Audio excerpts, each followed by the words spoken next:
I've been waiting all week for some SFL action. On a big screen, I feel like I'm Ashley Jackson.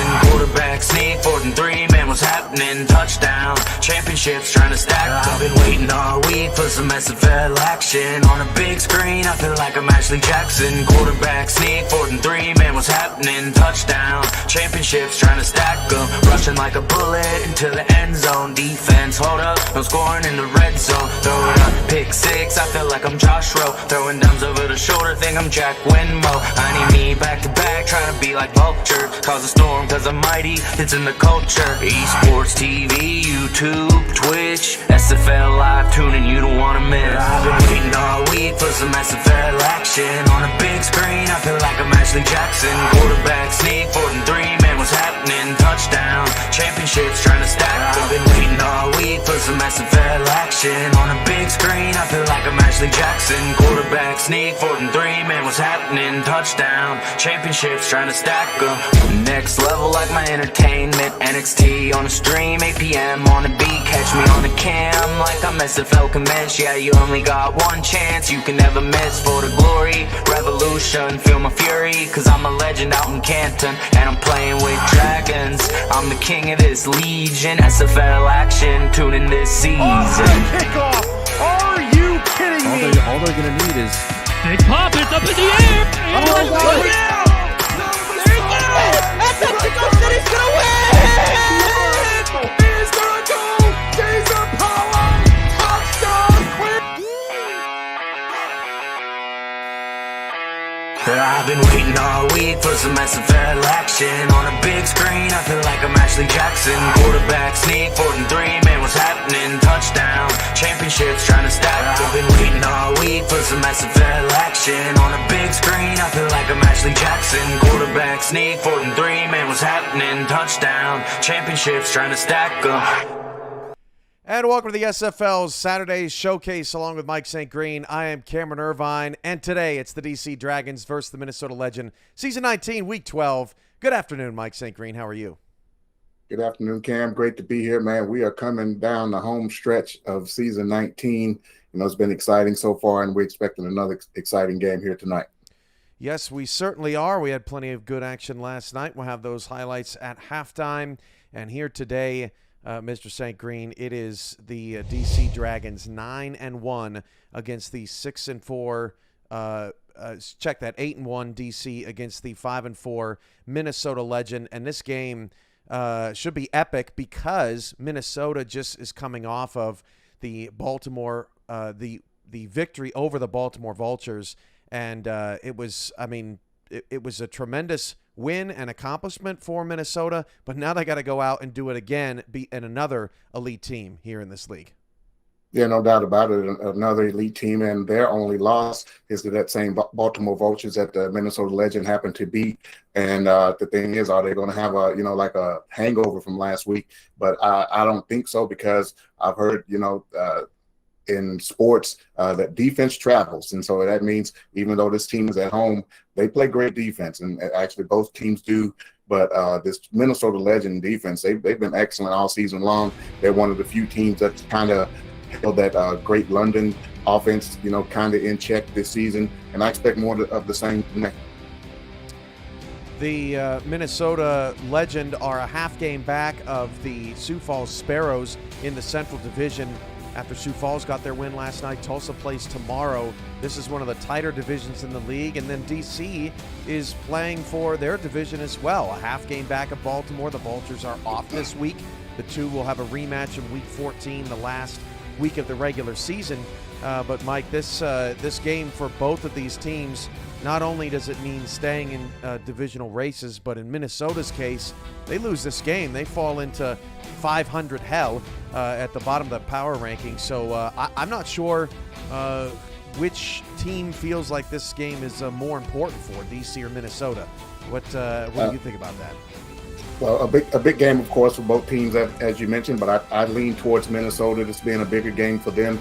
As you mentioned, a loss here that puts them in 500, and down there in that, playoff bottom of the rung, see who's going to get in, or maybe who's going to not quite make it, as well as they'll keep pace with a victory with Sioux Falls, as you mentioned, that won last night. So a bigger game for them, but a big game for DC as well. A win here pretty much sets up a winner-take-all matchup in Week 14 if both teams handle their business next week with DC and Baltimore. And that would be great to see. But lean towards Minnesota Legend. It's been a bigger game for them to keep pace and stay at the top of the Central Division.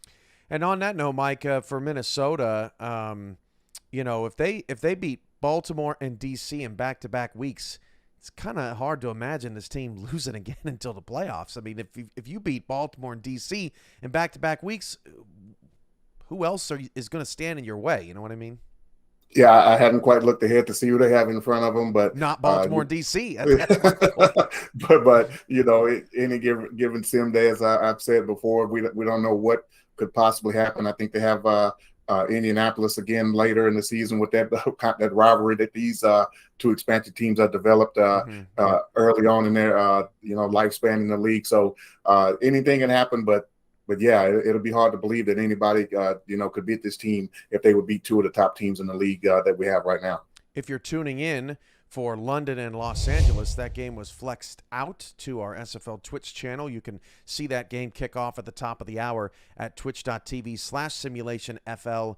And why was that flexed out, Mike? Well, LA is now a 17.5-point dog. They were upset by Queen City last weekend, and London just took it to the Corsairs a couple of weeks ago. This London team, Mike, they're totally flying under the radar. They are plus 175 in point differential. They're only plus 27 in a season away from setting an SFL record for point differential. They are still unbeaten, and they take their talents to Cali today. Yeah, historic season for the Knights thus far. The highest win total right now in franchise history. These guys are the top team in the league. They brought back an incredible roster this season. And then on top of that, man, Johnny Pickler, he's having probably one of his best seasons in the league thus far. 20 touchdowns, which is down from the the high flying thing that we've seen London do the past couple of years. But he's very much more efficient than he has been. He leads the league in QBR, and one reason why he's able to do that, he stands protected in that pocket. Only been sacked 7 times all season long, and then he has the great weapon, the MVP candidate. Robert Merrill, 18 touchdowns rushing on the ground, leads the league with over 1,500 yards rushing. He has an outside shot at making it to that 2,000-yard plateau, and he's accounted for 24 of the Knights' touchdowns. And then when Pickler does want to air it out, he's Fox Highwind is having a breakout season as well, 9 receiving touchdowns on that end. And then when you look to the defensive side of the ball, this is how dominant this team has been. And you're talking about a possible league MVP and definitely offensive MVP candidate. Then you talk about Cam Crosby, who is definitely a defensive player of the year candidate. 15 sacks, head and shoulders above anybody else in the SFL. Absolutely, and that's a great point about Crosby, because he's just been terrific for this team, and another one of those storylines that a lot of people just aren't talking about. And for the Los Angeles Lycans, I feel like the only way they're going to pull an upset today is if Logan Shack goes crazy, or if the secondary goes crazy. Every once in a while, London can have one of those games. Pickler can have one of those games where he throws 5, 6, 7 interceptions. LA's got a great secondary, but it's going to be tough sledding for the Lycans. This is a tough time of season to take on a perennial powerhouse of that from the last couple of months. Yeah, and if it's going to happen for LA, of course, it's going to happen on the defensive end. The secondary is great. They're solid, as you mentioned, but Gary Marks and Ace Blackwell up front with that defensive line, they have 9 sacks and 6 sacks respectively. And as we mentioned, Pickler's been hard to get to this season. If it's going to happen, these guys are going to have to perform and maybe try to take Pickler down, put a lot of pressure on him, maybe force some turnovers, and LA can maybe pull out a tight one.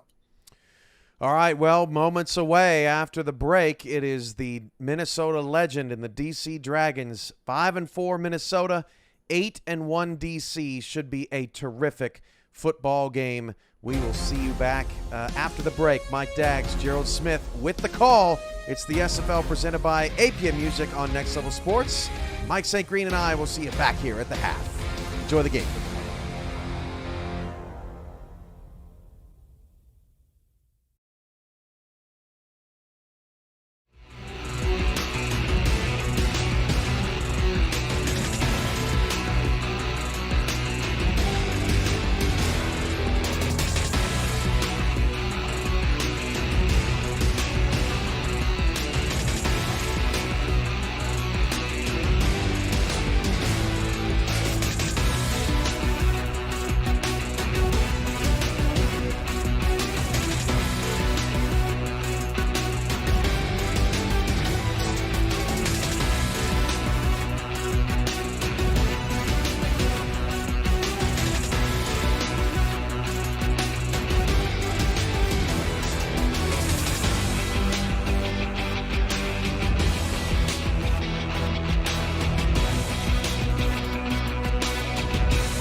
Next Level Sports welcomes you to the following presentation of the Simulation Football League.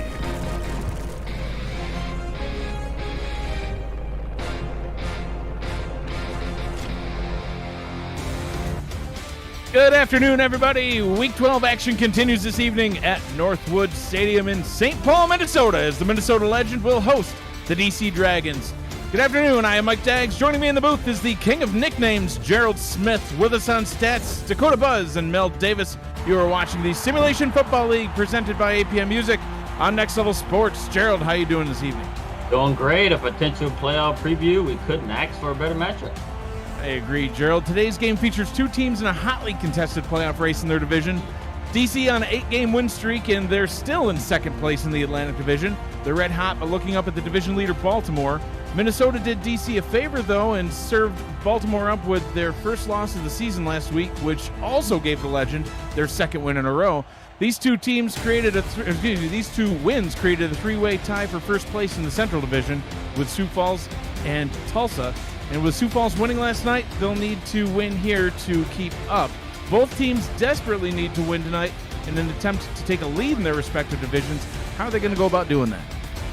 Yeah, this game has playoff implications written all over it, with both teams needing this win to keep pace in their divisions with the division leaders. This game means the most to Minnesota, as a loss could put them on the outside looking in at this point in the season. The Legend would have to rely on their defense, who are number 4 in total defense and points allowed coming in this week. To be able to slow down the DC offense, who has the number 6 scoring offense in the league and the number 4 rushing offense. Not to mention, they turn the ball over the second fewest in the league on one. Oh, and one more thing. DC also boasts the number 5 scoring defense. Whichever team elevates their play today should come out on top.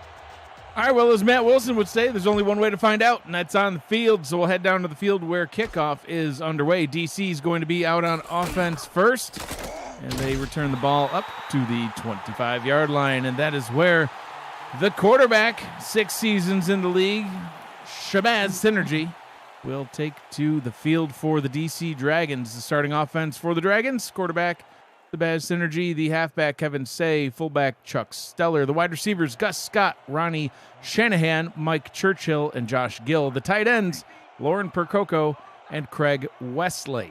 Three wide receiver set here on first down. Synergy throws over the middle and wide open is his target. Complete up to the 43-yard line. That's Mike Churchill with the catch. And now they DC's coming out firing right there with that quick strike to Mike Churchill. And they're wasting no time, almost at midfield already. First down and 10 from the 43. Back to the three wide receiver look. Tight end on the field as well. Running back alongside Synergy. Another pass over the middle, and that one's also complete. A couple of back-to-back deep throws over the middle. Josh Gill receiving this one. Another first down already in Minnesota territory, Gerald. Yeah, and I know it's just the beginning of the game, but it seems like DC has seen something, scouting this team, and they're able to just find that hole in between, the behind the linebackers right in front of the safeties. Staying in the same formation, shorter pass this time, but that one good for a gain of 8. Brings up a second down and 2 from the 31-yard line. Caught by Ronnie Shanahan, the starting defense for the Legend. The defensive line, Angela Meerkat, Mark Mello, Buster Johnson, and Max Knight. The linebackers, B.J. Lovelace, Axel Raven, and Juan Mississippi. The secondary, Cody Griffin, Johnny Bravo, Rick Evans, Daniel Wright, Tyga Clay, and Derek Meerkat. Changing it up a bit, I formation on second down and 2. Ball is handed off to Kevin Say for the first time this evening, and that will result in a loss of 1. Third down and 3. The way that those first few plays went for DC, it's almost seemed like they had that thing scripted, right? Hey, this is going to do, we're going to come out kind of throwing, man, and they actually, ended up getting, 43 yards on just 3 plays for the first 3 plays up into this negative gain right there. On third down, Synergy will throw it out to Say. Say gets the first down and more. Spins up to the 22-yard line and is brought down by Daniel Wright. Sets up another first down. And Say is one of the more dynamic backs in the league. Him. I mean, he's number 3rd in rushing coming into this week. And he's averaging 6.8 yards a carry. I know it was a dump off, but he's a guy that can make some plays for you.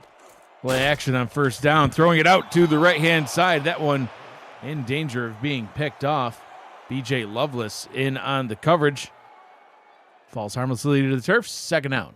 Synergy has been pretty protective over the ball. Coming in this week, I'm not sure what he saw there because Lovelace was right over there. He was right in the path, and it just kind of bounced off his hands there. Second down and 10. Back to the 3 receiver look. Synergy out to the right. That one is complete. First down and more. Gus Scott getting it up to the 8-yard line. First down and goal for the Dragons. And this drive it's ridiculously efficient right now. The Minnesota defense here, it seems like they're just giving them so much cushion there for them to be able to, make these plays, whether they're finding the holes right behind the linebackers or getting something pretty nice and simple on an out route like that. Synergy 5 of 6 for 63 yards so far on this opening drive. That's 83% completion percentage. Very efficient indeed. 4 receivers now on the field for first down and goal. 3 minutes into the drive, Synergy steps up in the pocket, pressure coming, and he's sacked. Brought down at the 13-yard line, sacked on the play by Max Knight. And I have to give credit to the defensive back and the linebacker that was covering these receivers out there as well, because nobody was open, right? So Synergy knew he had to do it. He tried to roll out a little bit to give his wide receivers a little bit more time to get open, but he couldn't, and Max Knight was all on his back. 7.5 sacks on the season now for Max Knight. He is the leader on this defense. Dumping it down to Kevin Say behind the line of scrimmage. He's fortunate to even get back to the line of scrimmage. It looks like he's injured. Kevin Say down on the turf. Holy cow! We've seen this before, where Say has gone down and they've actually kind of rallied and won a game. Oh man, combo tackle between. Yeah, B.J. Lovelace ultimately brought him down. It was a pair of linebackers, Axel Raven making the initial contact. B.J. Lovelace finishing him off. That was That was a heck of a hit. That's that's for sure. Well, this is what you do when that happens. You just come out 5 wide. 3rd down and goal from the 13. Synergy. High snap, hauls it in. Pass over the middle. End zone touchdown, Dragons. And it was like right into Gus Scott's hands. His 3rd touchdown on the season. It was like there was nothing, right? It's just next man up, right? Come out, like you said. Hey, look, hey, our man went down. We're coming out 5 wide. It's 3rd down. We're down here at the 13-yard line. We're gonna drop back the pass, and he was able to beat the coverage and get in the end zone. Perfect throw. It's a great start, especially considering right at the end of that drive, they lost their star running back. But that's how you got to do it. You still got to finish the drive, and they did. Then play 70-yard drive resulting in a touchdown. The first 5 passes went to 5 different receivers. Gus Scott, the first receiver to get a second reception, and that one was good for 6. Kevin Say was hurt earlier in the season, like you mentioned, Gerald. It was in a game against Vancouver. He was hurt early on, and DC still was able to win that game. So it's definitely a deep team. They're at 8-1 right now, and not only are they on that 8-game win streak, but 8 wins is also a franchise best. The team's been around for several seasons, starting out in season 5. They went for seasons 5, 6, and 7, then took a break for a while, came back in season 16. But out of all the seasons they've had, 8 wins is a franchise best, and looking to add to it. Keep an eye out for updates on Kevin Say. Hopefully he's able to return. But for now, Minnesota gets their first crack at it on offense. Quarterback Johnny Reno leading the offense out onto the field. The halfback is Colin Hart. Fullback Tank Williams. The wide receivers Buchanan Simons, Quag Mam, Jay Taylor, and Adam Banks. The tight ends Christian Bacigalupi and Jason France. Just love that name, Gerald. Reno.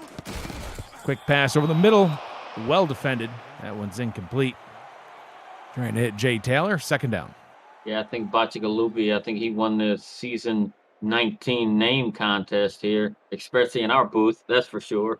Oh, you sure did if I get a vote. I mean, well, I guess if I got the only vote, he would win. If other people got a vote, I don't know. Somebody else might get it, but it just rolls right off the tongue. Not quite with my southern pronunciation, but gets my vote regardless. Reno back to pass, swings it out to Colin Hart. Colin Hart stiff arms the defender, lowers his shoulder, and almost gets to the line to gain. 3rd down and inches after a nice catch and run by Colin Hart. Yeah, Declan O'Rourke thought he had a beat on him and get him for relatively no gain, and Colin Hart had other ideas, hit him with that arms of steel, and power through him, and now we got a 3rd and short. Reno under center. Will throw, gets it back to Hart. Hart with plenty of room to run past the 40.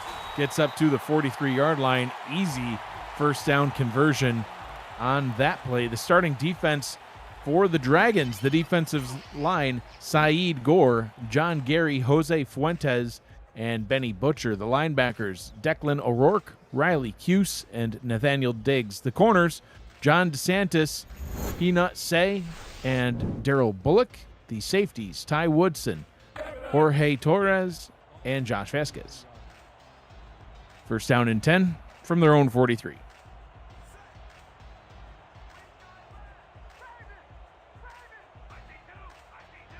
Two backs in the backfield for Minnesota. Reno gets it out to Hart on the 3rd consecutive play. Hart able to get 8. Brings up a 2nd down and 2. Just passing the midfield line in DC territory at the 49. Yeah, and this is something that Minnesota's done quite often with Colin Hart, right? He's actually 10th in the league in receptions coming into this week, right? So they like to use him out of the backfield. The only downside of that, like coming into this week, he only has 3.5 yards per reception. So, but he's been getting chunk yardage thus far. Reno takes his time and throws. That one is batted away by Peanut Say. 3rd down and 2, and Gerald, I would half expect to see them go back to that Colin Hart swing route here.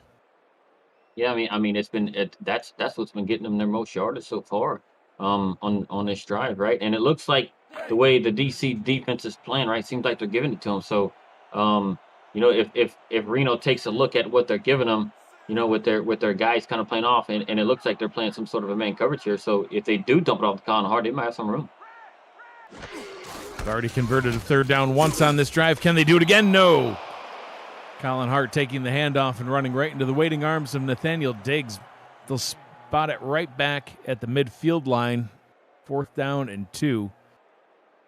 And from midfield, it's always so tempting to go for it, but it looks like the punting unit is out on the field. So Minnesota's first drive comes to a grinding halt after what looked like a promising start. It was look, and on that last play, I got to give credit to that defender right there. Right, he was able to knock that offensive lineman down and create quite the hole for his linebacker teammate to just come in there and make that play.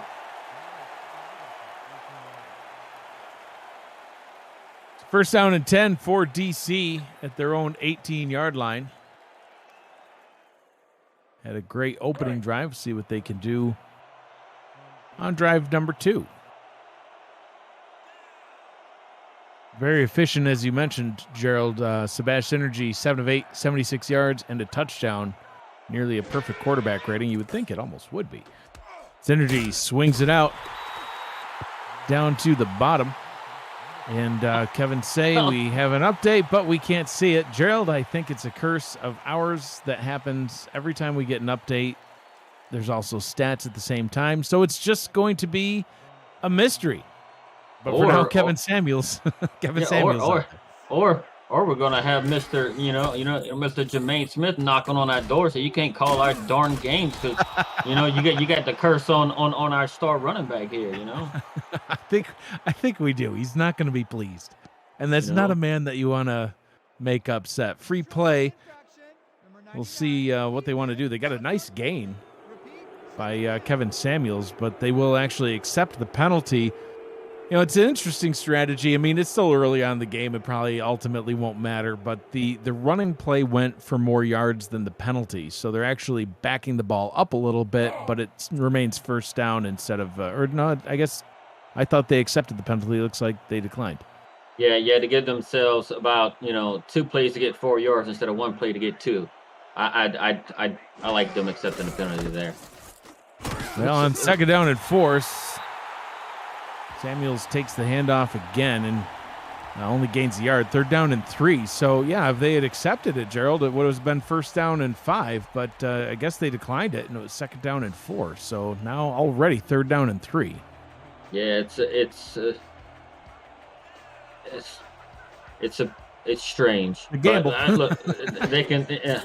I think they can get this there. Ooh. Synergy out route down to the right.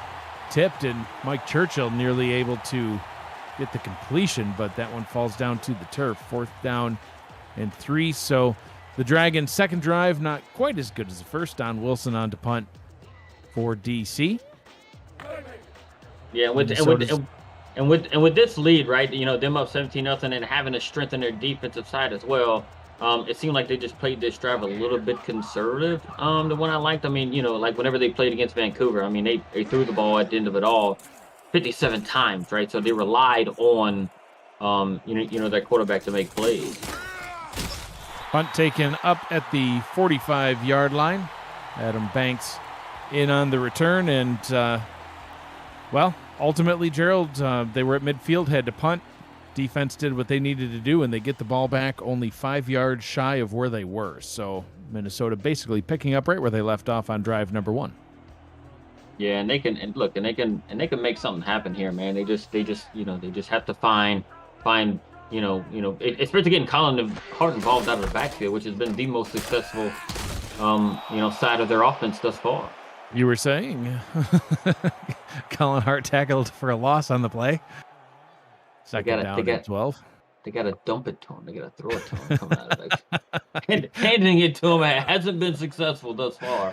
Not yet. They've only handed it to him a couple of times, but so far that's just gone for negative yardage.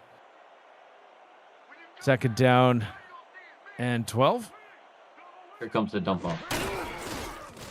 Reno does what Gerald says and dumps it down to Colin Hart, lowers his shoulder, and is able to gain 5 on the play. That's up a 3rd down and 7, and that's what you want to do on a 2nd down and long. Try to get about half of it back. Not quite half, but it sets up a third and a manageable 7.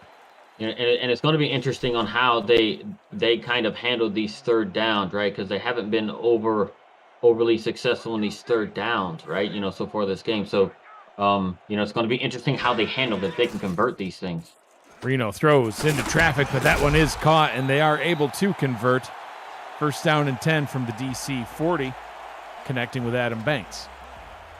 And that is actually the first reception by a Minnesota receiver this game. So, very important thing to get your receivers involved. I mean you're throwing the ball downfield and not out of the backfield to your running back. So it's important that they come off and they do that as well, right? Not only getting your running back involved, out of the backfield, but also getting your wide receivers involved. Because if you can't push the ball down the field, I don't think you're going to be very successful.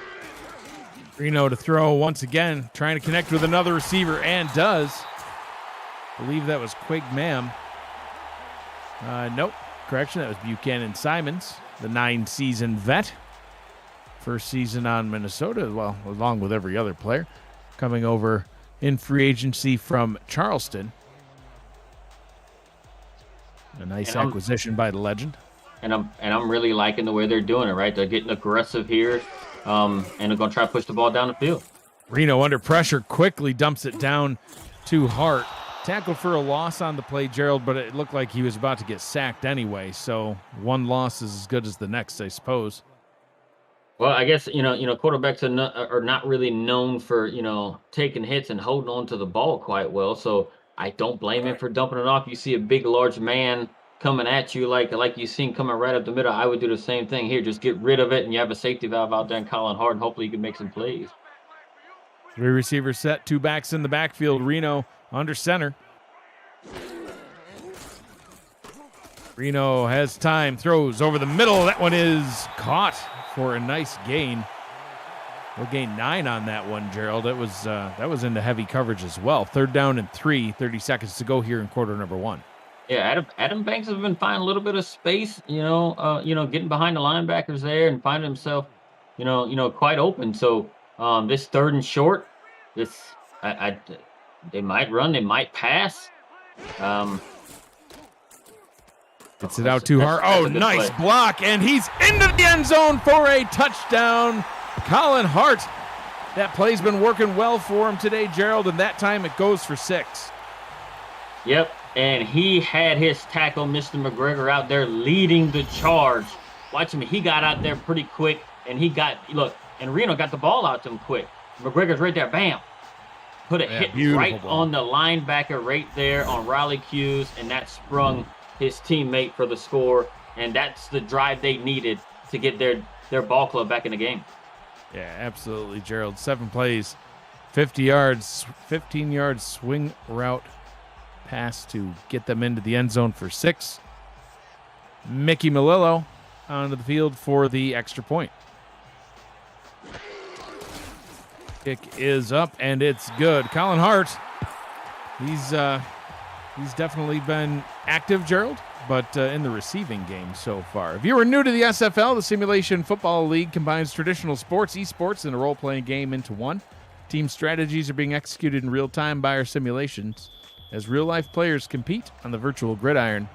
For more information about the SFL, visit our website at www.simulationfl.net. The SFL, we put the fan in fantasy. Melillo puts the ball into the air. 14 seconds left in the first quarter. Return taken up to the 26-yard line, and the Dragons will come back out onto the field. Kevin Say watch is underway because we are not sure of his status. So every DC drive will be a mystery, Gerald. Yeah, until we see that 2-0 in the huddle or even on the field, it's going to be we're going to wonder if he's healthy or he's not. Synergy to throw, tipped and incomplete. Was trying to connect with Josh Gill and unable to find his hands. 2nd down. And Minnesota has a really good pass defense as well, right? So with them, with the star running back being out, it seems like they might have to throw the ball a little bit more to be able to move the ball like they're accustomed to.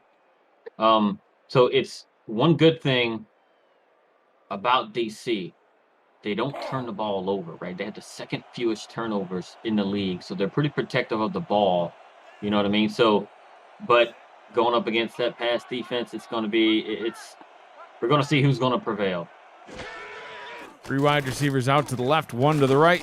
They throw to the right. That's into the hands of Lauren Percoco. She makes the catch, gets out of bounds after a 6-yard gain at the 32-yard line. 3rd down and 4. And these 3rd and shorts are going to be a situation that's going to prove tough without Kevin Say in the game.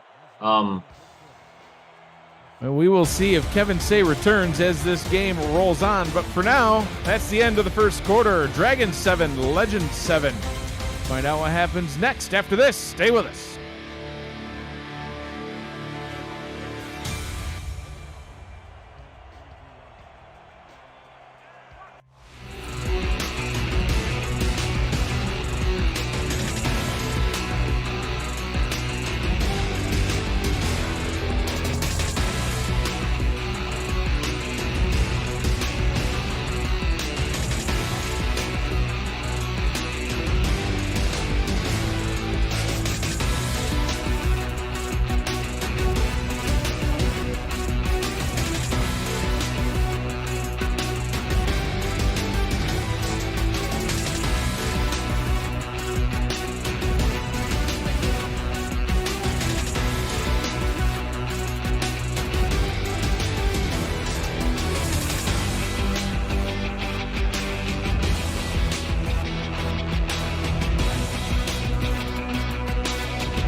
And welcome back to St. Paul, Minnesota. Dragons in possession of the football. Ball is handed off to Kevin Samuels. What a spin move by the backup halfback. He gets the first down, converting on a 3rd down and 4, Gerald. You said it was going to be tough for him with Kevin Say out. Kevin Samuels says, watch this. Yeah, somebody must have played him back that sound clip coming from me, because he's like, you know what? We may not have Kevin Say, but we do have a Kevin, and his name's Samuels, and he can put moves on somebody too. And it's funny, too, because, Kevin Samuels was in the game for most of the DC Vancouver game and did an admirable job. I mean, for being called up into action without a lot of prep. He was able to get a lot done in that game. DC was able to win. See what they can do in this one. Out route up to Lauren Percoco. Good for a gain of 9. Sets up the Dragons with a 2nd down and 1 in Minnesota territory. Yeah, and look, it's 9 yards on 1st down. Now we're going to see if Mr. Samuels is going to come out and say, look, I can get up these short yardage situations too.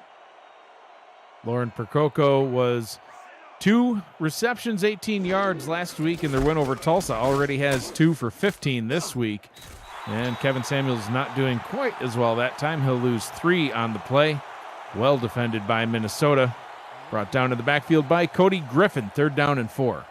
Yeah, and maybe I'm going to try that comment again and see if we can, spring Mr. Samuels. But it is 3rd down and short. And we're going to see what they do. This, this looks like a passing situation, but we'll see. Well, Samuels converted a 3rd down and 4 earlier in the drive. Play action this time. They'll go over the middle, and that one is complete. Chuck Steller getting involved, throwing it to the fullback. Oh, God. And another player's down. Churchill's injured on the play. Oh, my God. What is Minnesota? What is Minnesota doing to these offensive players in DC? Brutal. First down and 10. Synergy out route down to the bottom. And a little discombobulated. Josh Gill gets the catch and then runs back a little bit. We'll keep an eye out for an update on Mike Churchill. I didn't even see what happened to him. It just, popped up on the screen showing us that he was injured, but I tried to watch the replay to see if I could see what happened, Gerald. Not really sure. So Samuels running off tackle to the right, only able to gain a yard. 3rd down and 6.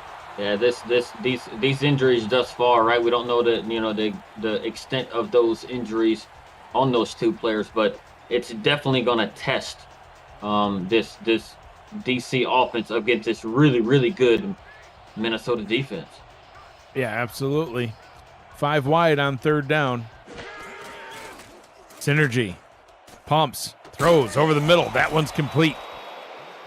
Hitting Lauren Percoco for her 3rd catch, and they're going to need to rely on players like Lauren Percoco and Craig Westlake, the tight ends, to step up in place of Churchill and Kevin Say. Both of them used heavily in the pass game. Kevin Say, we talk about what he's doing on the ground, Gerald. You mentioned he's 3rd in rushing yards this season. He'd probably be even higher than that if he wasn't out for most of the Vancouver game. But also 62 receptions, 436 yards in receiving. That's a lot to lose out on. Synergy out route up top, and that one is complete. And running down the sidelines into the end zone all the way for 6. Ronnie Shanahan, touchdown Dragons. That out route looked like it was going nowhere. He tight-roped the sideline, and one of the best portions of this play is the block by Gus Scott somewhere around the 5-yard line, and you'll see it right here where he picked up his teammate and said, "Look, I got you, boo. I'm going to let you get in the end zone right there." Oh, that was beautiful. I thought he was going to be out of bounds, and you saw on that replay, he's just right up against that sideline, but no question, he was still in bounds by a good foot and was able to get into the end zone for 6. Beautiful out route. Synergy, 14 to 16, 138 yards, 2 touchdowns. Somehow, Gerald, his quarterback rating still not perfect. It's 142.2.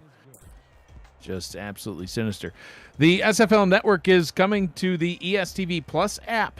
24/7 SFL programming will include content created by the community. The SFL's greatest games, like the Mexico City and Louisiana game yesterday, am I right? From the archives, exclusive network content, and live SFL regular season games. You can download the ESTV Plus app on your Android or iPhone. You can also get it on your TV through Roku, Amazon Fire, Vizio, and more. The SFL Network, where SFL creators come together. Ball is returned by Adam Banks up to the 22-yard line. That is where Minnesota will take over, now trailing the Dragons by 7. Yeah, and I must congratulate Mr. Ronnie Shanahan on his first touchdown reception of his very short career. Congratulations to him. Yeah, and what a way to do it, too. Not a heavily used receiver in this offense. Came into today's game, 7 receptions for 59 yards, and able to step up in place of Mike Churchill, and was the benefactor of that injury was Shanahan able to get that touchdown. So Minnesota coming out firing as well as Ray Matson gets a reception. Oh man, and that was great timing there by Mr. Reno, right? Just letting his receivers clear, those linebackers that had that short coverage and been able to fit it right in the hole to be able to hit his receiver in stride. I formation on 1st down and 10 from their own 36. Reno out route down to the bottom and nearly picked off. So Mike Churchill, look at that, Gerald. We can actually see the update. Leg cramp, he might return. So we'll keep an eye out for Churchill. Ronnie Shanahan sitting on the sideline saying, "You just rest. You're doing fine over here on the bench. I got you." Yeah, he definitely proved his worth on that last play for that touchdown. Yeah, well, that's why you have depth, right? I mean, you never know when your number's going to get called, and it's a big moment for him there. Another quick pass over the middle to Adam Banks is good for another first down. Just shy of midfield at the 49-yard line. Yeah, and Adam Banks has been their other than Colin Hart out of the backfield, he's been their bright spot, catching the ball down the field.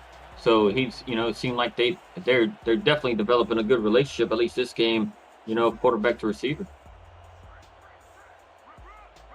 3 receiver set. They hand the ball off. Colin Hart still not able to get a lot going in the running game, Gerald. In fact, even with that 1-yard gain, still has negative yardage on the day. 3 rushing attempts. Well, they'll spot him with an even 0. Yeah, he's more in the bottom half of running backs, on yards per carry. So, I don't think it's, they're not the way they use him, right? It's really out of the backfield too much as far as running, but they definitely throw the ball to him quite often. Well, you saw he's got 6 receptions for 43 yards already. Oh. So, now another man down. What? Is there something in the air? Like, should we be concerned? I don't want to get hurt up here in the booth. Tank Williams injured. I don't know, man. What's going on here, man? I don't know what to say. It sounds like Gerald's injured now too. I don't know what just happened to him. I think he had a stroke. I'm getting kind of nervous. He's going to reach up here. Reno out route down to the bottom, well defended by the Dragons. That one tipped away, and yeah, absolutely incomplete. John DeSantis in on the coverage, swatted that one down. That'll bring an end to the drive. 4th down and 3 from the DC 44. Yeah, it's a very, very good stop. By DC. Look, and they're going to get the ball back, and we're going to see what they're going to be able to do right on this long field, right? It's also going to test Minnesota's defense as well, right? Because should be able to pin them pretty deep in their own territory, and it could be an opportunity for Minnesota and see what DC can do with it. Pin this far back. Ryan Platt punts that one away all the way back to the 10-yard line, returned up to the 12. So 88 yards to go. From the end zone, 5:55 left here in the first half. So far, first half stats, Gerald, pretty even amongst the teams, all passing, and that's basically it. Yeah, it was kind of expected from the Minnesota side, right? Because they really don't run the ball very well. But on the DC side, it was unexpected with them losing their star running back like that. Absolutely. Synergy, play action, under pressure, avoids the sack and gets the pass off. That one to Kevin Samuels, and he gets the first down. Wow. Yeah, you don't need your star running back. You just need synergy, some fancy moves, and dump it down to Samuels. Perfect. Just like they drew it up in practice. That's the downside of having a big defensive lineman not being as agile as a quarterback like Synergy, right? And the forgotten man on that play was Samuels, wide open. He was able to pick up a first down. Samuels takes the handoff, brought down in the backfield, defensive line seeking a little bit of revenge there, I think, Gerald. Max Knight wraps him up. Axel Raven in on it as well. 2nd down and 12. Yeah, and it's a TFL. Now it's a 2nd and long. And look, and DC's going to have to, very likely come out in a passing situation. Looks like they are. And what I like about this, too, I think with the injury they have, it puts, Lauren Prococo out to split out. Synergy throws over the middle. That one's going to be good for a gain of 7. Right on cue, Gerald. Lauren Prococo with her 4th reception of the day. Oh, yeah. And she's, and they ran that, play in their previous drive, and she was kind of open, right? I mean, she knows the routes, very well. And, she's getting an opportunity to, run, be out there in a 5 wide receiver set with the injury. Synergy throws down to the bottom, and that one is complete. But the momentum carried him out of bounds. Josh Gill just shy of the line to gain. 4th down and 1. That might be worth another look. He was right at the stick, but doesn't look like we're going to see a challenge, Gerald. I think they'll just punt this one away. I think whenever he caught it, put his hands on the ball, it looked like he was, right on the line to gain, but his momentum took him backwards, and I don't think they're going to give him any forward progress on that. The SFL Weekly Fantasy Contest is officially up and running. Think you can draft the best team each week while staying under the salary cap? Or maybe you just want to enhance your SFL experience. Free to play, no season-long commitment, and a new contest opens every week on Tuesday night. Join now and show off your fantasy skills to the rest of the league. You can contact Jack Wall, Stephen Hacker, or Hunter Norwood to join today. First down and 10 from their own 30. Johnny Reno back out onto the field. 11 of 15, 101 yards and a touchdown. No turnovers yet in this game. Passes over the middle, and that one is caught all the way up at the 47-yard line. A nice gain of 17. First down. Yeah, Mr. France is making an appearance from this tight end position there. So, and he was able to get there, was able to beat, the linebacker, get a step on him. Marino threw a good ball.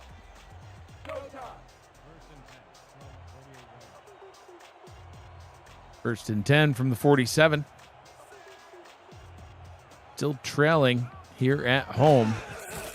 Only a one-score game, though. Colin Hart shot out of a cannon that time. Gerald gets a gain of 8 right up the middle. Wasn't contacted for those entire 8 yards. Yeah, I think watch Declan O'Rourke. I'm not sure what he was looking at, but he just I don't know. Did he think the lineman had the ball? I don't know.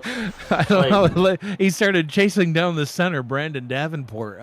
I don't know. I think he just got confused. I mean, look. I know Colin Hart's not a small man, but he's not as big as that offensive lineman. No, he's a little bit different. 6'5", 315 pounds compared to Colin Hart. Tackled for a loss on that play. Loss of 3. So Tank Williams, the fullback, has some leg cramps. He might return as well. So we're 2 for 3 on injury updates, Gerald, and that's winning territory right there. Man, did these fellas not hydrate properly last night, or what? Are out partying or something? All this dehydration, getting leg cramps. You need to get some fluids in you. Reno throws into traffic, and that one is caught, converting another third down. That one going back to Jason France. They've been efficient on third down, Gerald, 3 of 5 so far. Yeah, look, and Reno dropped it right in that little pocket, right in between, just where France could get it, right out of the reach. It was a perfect touch throw for them to be able to pick that yardage up. On first down and 10, they go back to France again, and that almost caused the first turnover of the game as France unable to corral the ball, and Josh Vasquez got his hands on it. He was not able to corral the ball either, though. Second down. Yeah, I don't think France got his head around quick enough, right? I think it was too late, right about time he seen the ball coming in his direction.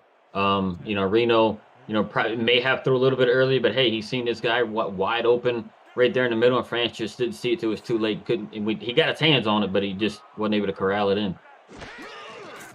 On second down, Reno, pressure coming. He's able to get this one away. Great job by the linebacker. Who's that? Riley Cuse, I believe, got his hands up and was able to swat that one away. He saw the tight end. It was going to Christian Bacigalupi, and Riley Cuse just had to ruin my fun. But a great job by him. He saw the tight end putting his hands up to catch the ball and swatted it down. Yeah, third down and 10. I think the defense is mad at us because we put the curse on Say. Almost certainly. That pass over the middle, good for first down yardage, and that will bring us to the 2-minute warning. Hard hits, leg cramps, and unknown injuries is the story today. We'll find out what happens in the next 2 minutes after this. You're watching the Simulation Football League on Next Level Sports. Stay with us. We'll be right back.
2 minutes to go here in quarter number one. Excuse me, half number one. It's just flown right by. Reno steps up into the pocket under pressure, throws, and that one is caught by Adam Banks. Gets enough for another first down, back-to-back first downs. Oh, the footwork by that quarterback made me happy, right? The pocket was collapsing around the backside. He was able to step up and let his wide receiver and Adam Banks, right, find some space and be able to hit him right over the middle. That was a thing of beauty. Love to see it. And a free play will not be needed as that one goes all the way up to about the 3-yard line. Should be a first down and goal. Jay Taylor getting the catch. We'll see what the penalty is.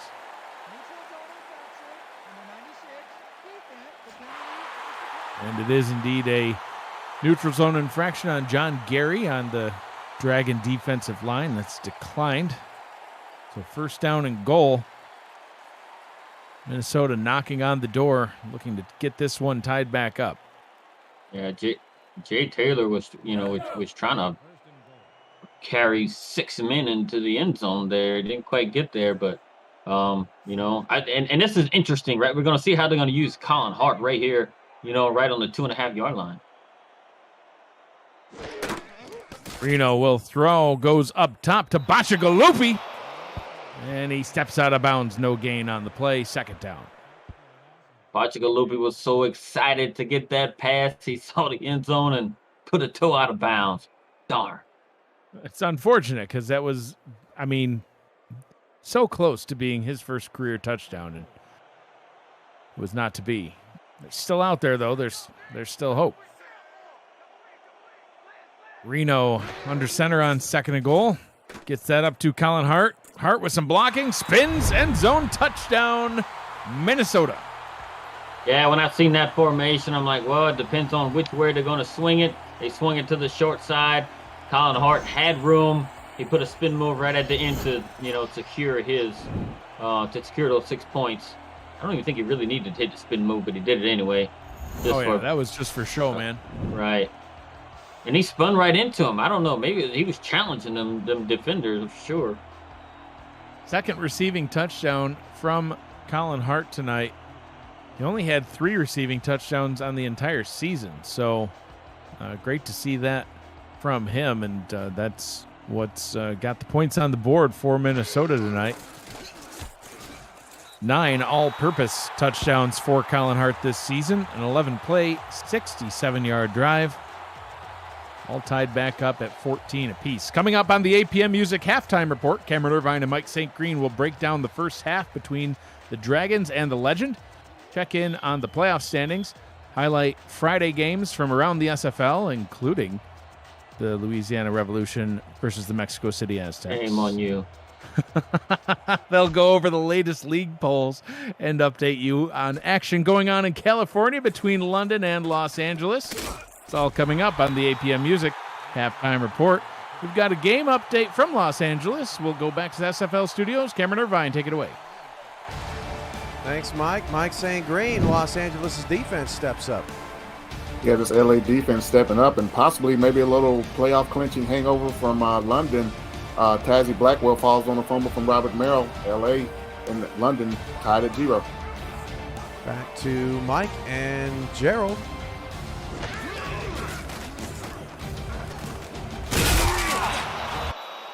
Thank you, Cam. The last undefeated team, London Knights, looking to stay undefeated. Los Angeles going to put up a fight, though, I think. Gerald, second down and 3 for DC. Yeah, winning these games in the SFL are never easy, regardless of your opponent's record, right? There's good coaches across this league, great players across this league as well. So there's no cakewalk. 44 seconds to go, all 3 timeouts.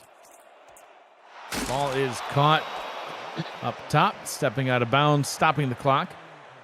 First down and 10 from their own 43. And it's got to be weighing in the back of the minds of the Dragons that Minnesota is going to get the ball to start the second half. So looking to get some points on the board here. They don't want Minnesota to get out in front. Mr. Kevin Say is back. I don't know if you saw that 20. Oh, there he is. So there's your update, folks. Kevin Say has returned. He takes that handoff, and he looks like he's been well arrested. Past the 30, he's going to go into the end zone right now. Welcome back, Kevin Say. Touchdown, Dragons. Man, and look, and this was his first play of the drive. We ain't seen him since early first quarter, and this man shows up and makes this could be a game-changing play. First touch since coming back in the game, the first time we seen him on the field. Oh man, he got a great block, and and he just took off. He's gone. I don't know, Gerald. I think it was strategy. I think that they said, you know what, we're just going to let Kevin Samuels carry the load in the first half, and then right before halftime, a very, very fresh, well-hydrated Kevin Say will come out cramp-free and run it into the end zone for 6. It's exactly what they designed, I think. It was because the way that they came out on offense and it happened, the way they started throwing, makes you think that Kevin Say was just not available, and he just comes right in there. They get a couple of good positive plays in the passing game, and then Kevin Say shows up, and I see him, and all of a sudden he's like, "Oh yeah, I see you too. I'm coming." Jeez. Man, he looked fast. He looked fast on that one. He was absolutely flying. Extra point is up and good from Potty, and now he's got the ball teed up, ready to kick it back off to Minnesota. So, whole new ball game now, Gerald. We've seen a lot of throwing from Synergy. He's been doing good, 19 of 21, 170 yards and 2 touchdowns. I mean, that's nothing to be upset about. Those are great numbers. And now you add a fresh Kevin Say back into the mix. He only had 2 carries the entire ball game, and of course, one of them's a 57-yard touchdown. He's going to get a halftime break. He'll be fresh for the second half. Things looking up for the Dragons as they also have the 7-point lead, 21-14. And what's been an exciting ball game so far. Johnny Reno back out onto the field, 19 of 25, 160 yards, 2 touchdowns. He's had a great clean game as well. Only 26 seconds to go until the half, though. They do have all 3 timeouts. Reno gets it down to Colin Hart. Hart spins, tackled at the 30, and it looks like they will be content to go into the half, and they'll get the ball back to start quarter number 3. I would have liked them to be a little bit more aggressive there, right? Yeah, I agree. Would have been nice to at least see if you can power your way down into field goal range, but Hart's able to get that. See, and look, they probably could have done it too. They're already up at the 40, but not to be. So, I mean, and you look, and the thing, I mean, you got 3 timeouts too. I mean, you had 30 seconds. I mean, you had two really good plays on that stuff there. I mean, shoot, man, it's you don't get to carry those timeouts over into the second half. I mean, use them and try to get yourself in some sort of field goal range because Potty is a very good kicker. 21 for the Dragons, 14 for the Legend. 2 quarters in the books, 2 remains. We'll be back with the APM Music SFL Halftime Report with Cameron Irvine and Mike St. Green after the break. Stay with us.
Welcome to the APM Music Halftime Report along with Mike St. Green. I'm Cameron Irvine, and it is halftime, and the DC Dragons lead the Minnesota Legend 21-14. That's about as entertaining of a first half as we can ask for, Mike. We're definitely going to hit the over, and Kevin Say's emergence has DC up a touchdown.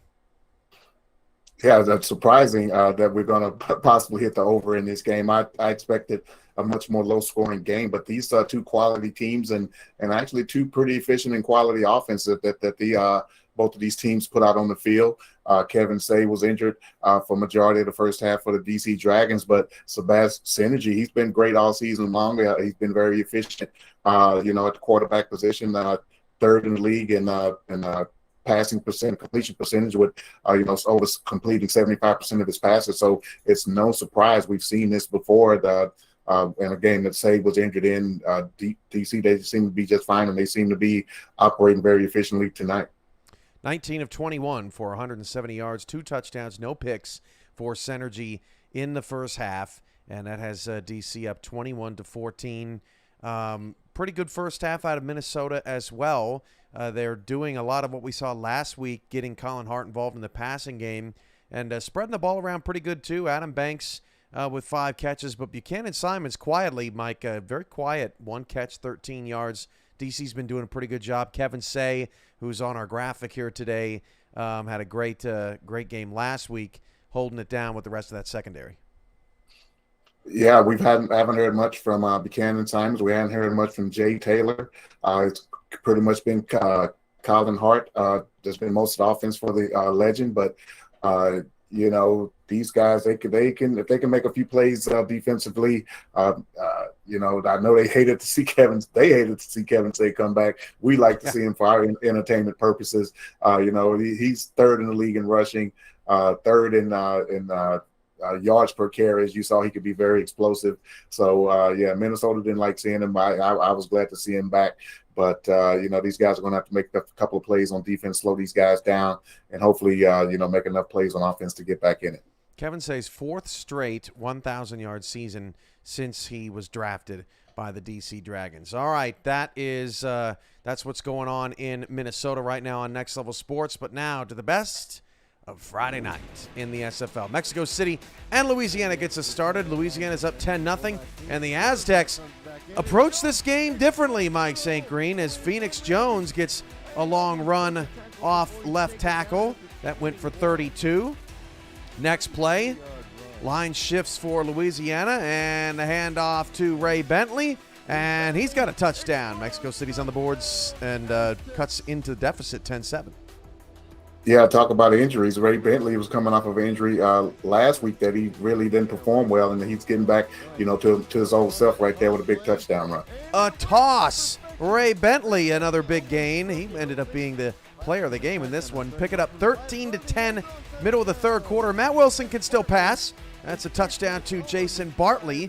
Mexico City takes the lead. Yeah, that was a great play right there. Bartley, likes a little slant route, and Matt Wilson finds him for the touchdown.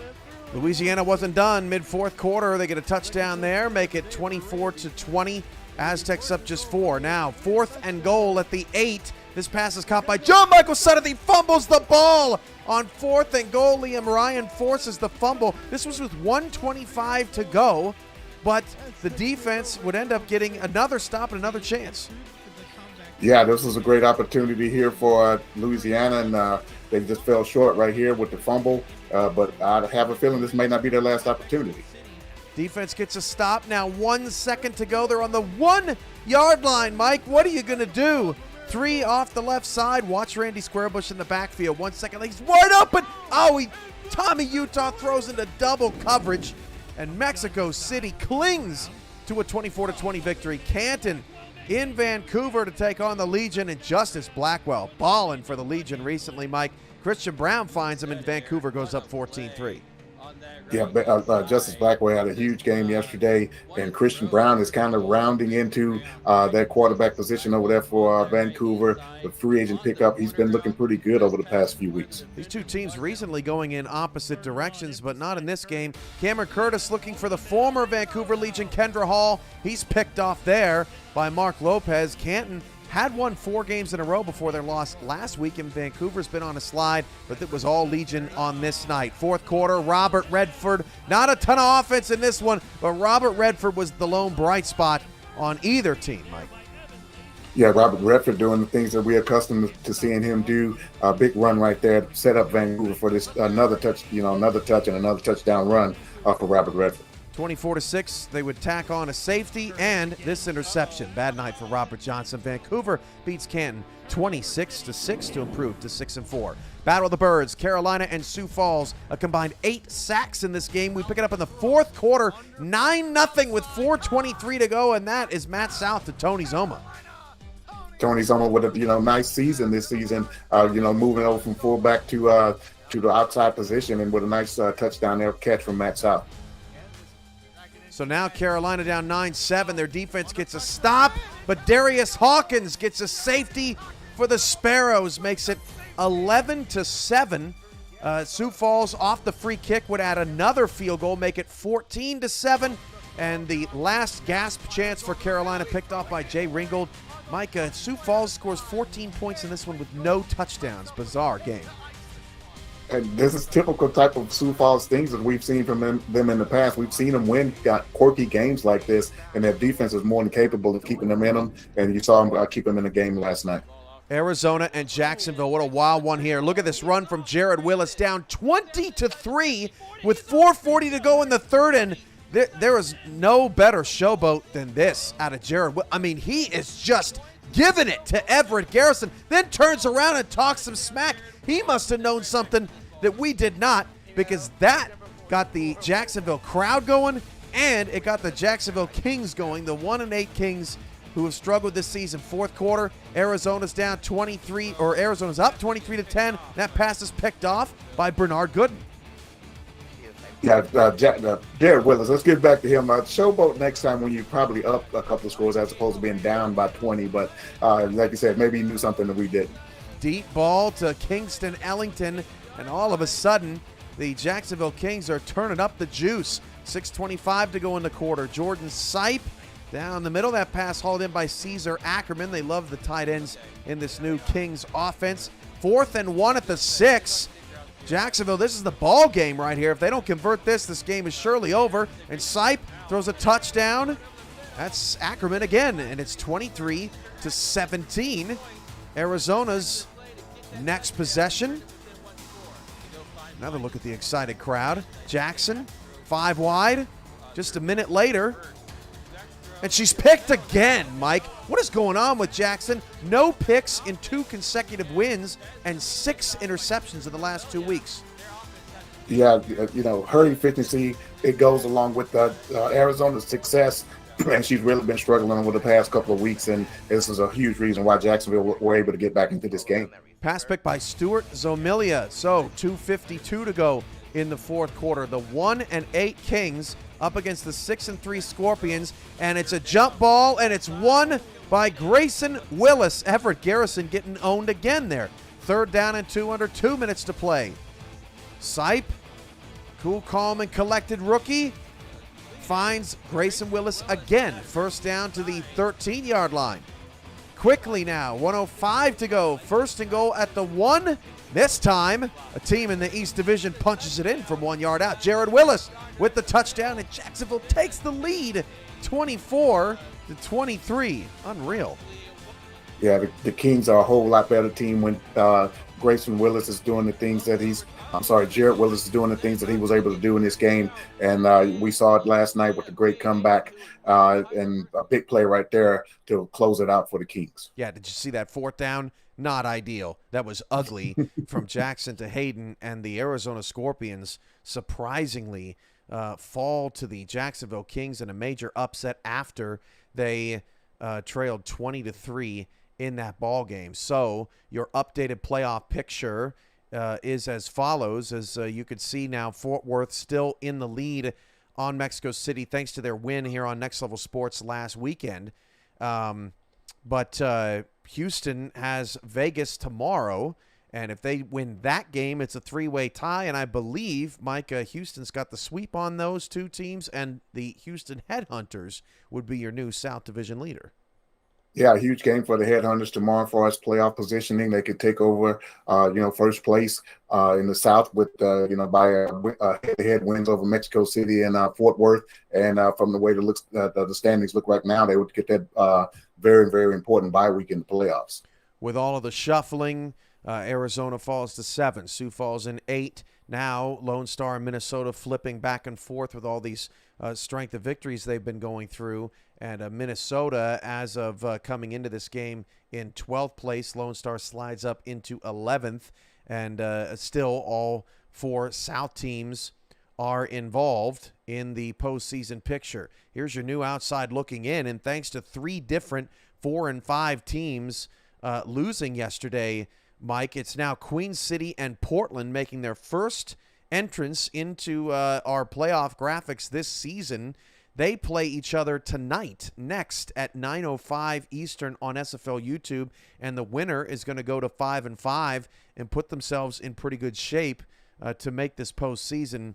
Vegas and Tulsa still grappling with the reality that they are above 500 and outside looking in right now. Yeah, I'm really looking forward to that Portland Queen City game. The playoff implications are one thing. O.J. Bruin, going up against the team that drafted him.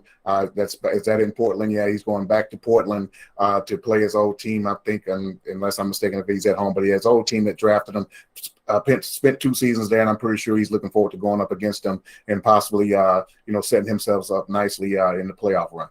Queen City is at home, and they're a quirky team, aren't they? It's just every time you think they're not going to be able to stand up, it's something about the defense. It's something about O.J. Bruin, and if you're not careful, they can sneak up on you. And for Portland, Mike, I mean, this team has never made the playoffs, and they have been playing so well over the last month. You just have a feeling that they're going to need some help.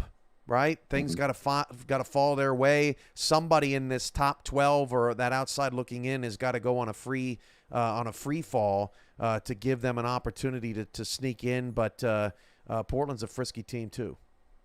Yeah, and one thing we know about Portland, that they can score. They have Kevin Love over there. He can break out at any time. It's very similar to what we saw with Kevin Say in that first half. So I'm sorry, Ezekiel Love. I don't know why I said call him Kevin. I'm had Kevin Say on the brain. He's on all of our minds after that first half. Yeah. So, but yeah, Ezekiel Love, he can break out at any time like Kevin Say can, and that offense is very explosive. We've seen Gene Valentine have a breakout season over there. So. The rookie quarterback is playing well, and the defense is kind of, righted things over there to kind of solidify and helped out that great offense. So if any time that these guys can maybe step up and have a big win, tonight is the night, and they can maybe take a step towards finally breaking that playoff barrier. LA's playing some good football right now, Mike. It's 4 minutes to go in the first half, and that game is tied at 7. What have you seen? What have you seen out of the Los Angeles defense so far in this ball game? They've done a good job, Cam. We saw them come out in the first from opening kickoff, forced an early 3 and out. London forced a 3 out on them as well. Got the ball back. LA forced a fumble, and they've been playing pretty solid. Gary Marks, he has a sack. We mentioned that in the pregame that defensive line was going to have to put pressure on Johnny Pickler and make him uncomfortable in the pocket. One of the least sacked quarterbacks in the league, and they're doing just what they need to do to stay in this game with London. And Pickler's played well, 14 for 17, no interceptions, but Robert Merrill, 25 yards on 10 carries. LA's done a really nice job on him, and the Lycans are hanging around. We'll have updates of that game for you all second half long. But for now, we'll take a break. 21-14, the DC Dragons lead the Minnesota Legend at the half, and Minnesota gets the ball to start the second half. What fireworks will we see in the second half? Will Kevin Say still be healthy? And will Minnesota be able to stop him? We'll find out after this break. This has been the APM Music Halftime Report, and Mike and I will be back here to wrap things up in postgame. Dags and Smith, have your second half call when we come back.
Welcome back, everybody, to Northwood Stadium in St. Paul, Minnesota.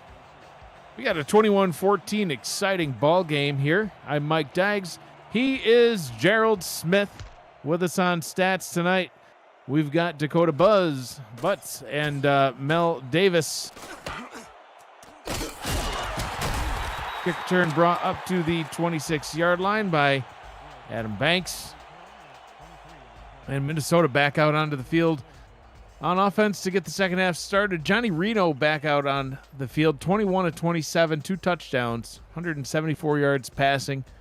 Darn near 78% completion percentage. Gerald, triple-digit quarterback rating. You couldn't ask for much more out of your quarterback in the first half. Oh no, he did great, man. But I'm interested to see how they're going to come out. Reno's just going to throw that one away. So that's how they come out. I think they're a little shell shocked from Say just showing up out of nowhere and running it 57 yards for a touchdown. You know what I really thought on that play? I thought he really was going to run to Colin Hart and hand him the ball. That would have been quite amazing. I'm going to run to you and just hand it to you. Go, man, go. Talk about the long handoff. That would have been the longest handoff of all time. I'm just going to run 15 yards across the field to give this to you. He's going to throw into traffic this time, tipped and incomplete. His own receiver was almost able to catch it off the deflection. It looked like Jay Taylor was there with his hands on it. Quig Mam, the intended target, 3rd down and 10, and Minnesota at risk of going a quick 3 and out to get the second half started. Yeah, I think I still think they had that run, when they thought everything was going their way, and that run that DC had before half is still in the back of the mind. 5 of 7 on 3rd downs in the first half, and on the first 3rd down of half number 2, they're not able to get it. They gained 9.9 on that play, 4th and inches, and backed up to their own 36-yard line. I'm not sure that that's something they would want to try to go for it. Yeah, he was so close, right? I think if that other defender doesn't come there and help with the tackle, I think Adam Banks, could have just fell backwards and got over the first down marker. But that's a good defensive play to be able to, come in there. One guy have him, and the other guy kind of come there and kind of clean it up to keep from converting that 3rd down. Thought they might took a look at the spot, but it was not to be. Fair catch at the 29-yard line. We've got an update from the London-Los Angeles game. Back to Cameron Irvine. Thank you, Mike Daggs. Mike St. Green, it's tight end time. Yeah, Johnny Pickler finds Benji Matson in the corner of the end zone. London goes up 14-7, under 2 minutes left in the second. Back to Mike Daggs and Gerald Smith. Daggs will appreciate that touchdown. Hashtag throw it to the tight end. That's what gets it done. I love it. Kevin Say on his first carry of the second half was able to gain 4 yards. So only the 3rd carry of the ball game for him, Gerald. He's still very, very fresh. Oh yeah, he's still got those good legs under him. He probably had some fluid issues early on, right? Probably had the cramps like all the other players happened in this game, and it took him a little while to get his feet under him, but he was quite fast. Sebas Synergy with a great game so far. You just saw his stats, 181 yards.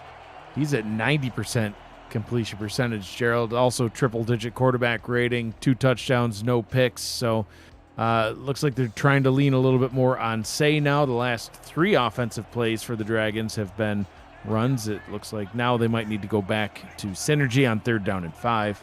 3 wide receivers set. Synergy will throw. Short pass over the middle, and that one is complete, but not good enough for a first down. Josh Gill with the catch, 4th down and 2. So both teams go 3 and out to get the second half started. We saw a lot of fireworks in the first half, Gerald, and a little bit slow start here in half number 2. Yeah, and given the given the over under here, this is these last 2 drives was pretty much what the lines makers thought it was going to be, to be more of a defensive struggle, between both teams. But and who knows, maybe it might turn out in the second half, But the way they were both efficient, on offense the first half, I think they just need to get back to doing that. I think we can have just as an exciting second half as we did the first. Johnny Reno back out on the field on offense. 3 receiver set, 2 backs in the backfield. Reno, wide open down the right sideline. Has his man down to the 42. He took advantage of that one real quick. Gerald J. Taylor down the sideline for a first down. Oh, yeah, he seen him open quick and gave it to him. And look, I wish J. Taylor wouldn't have. He misplayed the ball a little bit. If he would have caught that in stride, I think it's 6, and I think we're looking at an extra point to tie the ball game up. So that was definitely a missed opportunity by Minnesota there. But let's see if they can keep that going. That's the first down of the second half, so at least we've got that going for us. Colin Hart takes his handoff and runs forward for a gain of 7. Hart had a slow first half in the running game. He had 5 rushing attempts for 13 yards. So that gain of 7 brings him up to 20. But 10 receptions for 57 yards and both of Minnesota's touchdowns through the receiving game. So slow in the rushing game, but good receptions out of him, mainly out of the swing route. And this time they're going to go down to Christian Bachagalupi, getting his first catch of the ball game. That actually gained yards. His second catch, his first didn't go for anything. That one goes for a first down. Yeah, and the name challenge winner gets himself some positive yards and picks up the first down. So it's a great play all around there. Absolutely. Colin Hart takes another handoff, trying to break a few tackles, but is only able to gain 3 on the play. Second down and 7. It was a great tackle there, because if Colin Hart breaks that tackle, I think he very well has a very good opportunity of getting 6 there. So he was able to secure that tackle, and I thought he was going to break it, but he just didn't. Reno throws into traffic, and that one's incomplete.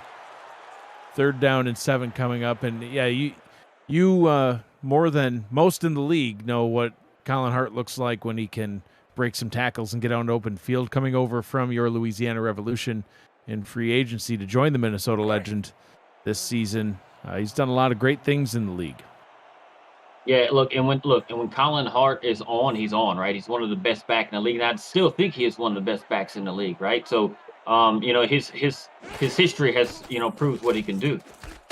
Reno throws for the first down up to the 15-yard line, connecting with Adam Banks. Yeah, Colin Hart, the 3-time All-Star running back. He's got over 2,200 carries in the league all time. That's 6th best in the league. Over 12,000 yards. That's 4th best in the league. Over 120 touchdowns. 3rd best in the league all time. One of the absolute legends in the running game here in the SFL. That pass connected to Jason France. Good for gain of 8. And Colin Hart, he's approaching the 100 all-purpose yard mark. Currently sitting at 80 all-purpose yards and 2 touchdowns. Not a bad day. No, and that's the way Hey, Minnesota's using them, right? I mean, we used them in the same typical way in Louisiana last season, right? And he was able to be productive, and that's how he's been his entire career. Reno to Hart. Hart, first down and more. Touchdown, Minnesota. We're an extra point away from tying this one back up. And there we go, right? So an extra point away, right? And look, we talked about Colin Hart, being productive in the way that Minnesota used him, and they've been using him a ton out of the backfield throughout this season. And during this game, right? He's completing over his average. He's getting about 6 yards of reception this game, which is almost doubling what he averages on the season so far. So, look, Minnesota's seeing something throwing the ball out of the backfield to him, and it's being very, very productive this game. Hart had 12 receptions, 59 yards, and 2 touchdowns through the air last week. 14 rushes for 50 yards on the ground. So far, doesn't have quite those rushing totals, but 65 yards receiving and 3 touchdowns. Extra point ties this one up. Exciting conclusion still ahead. We're midway through the third quarter. We're going to take a short break. We'll be back after this.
Visit the SFL website at simulationfl.net for info on the league and its 28 teams, all the places you can watch live games, plus links to apparel from Sector 6 and SFL mini helmets from 97 Sports Promotions.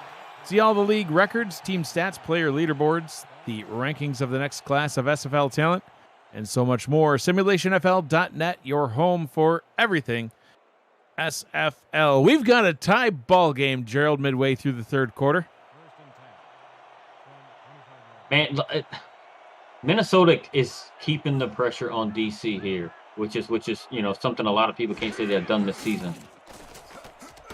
Synergy, quick dump down to Kevin Say. That one is good for a gain of 8. We've got an update from Los Angeles. Cameron Irvine back at SFL Studios.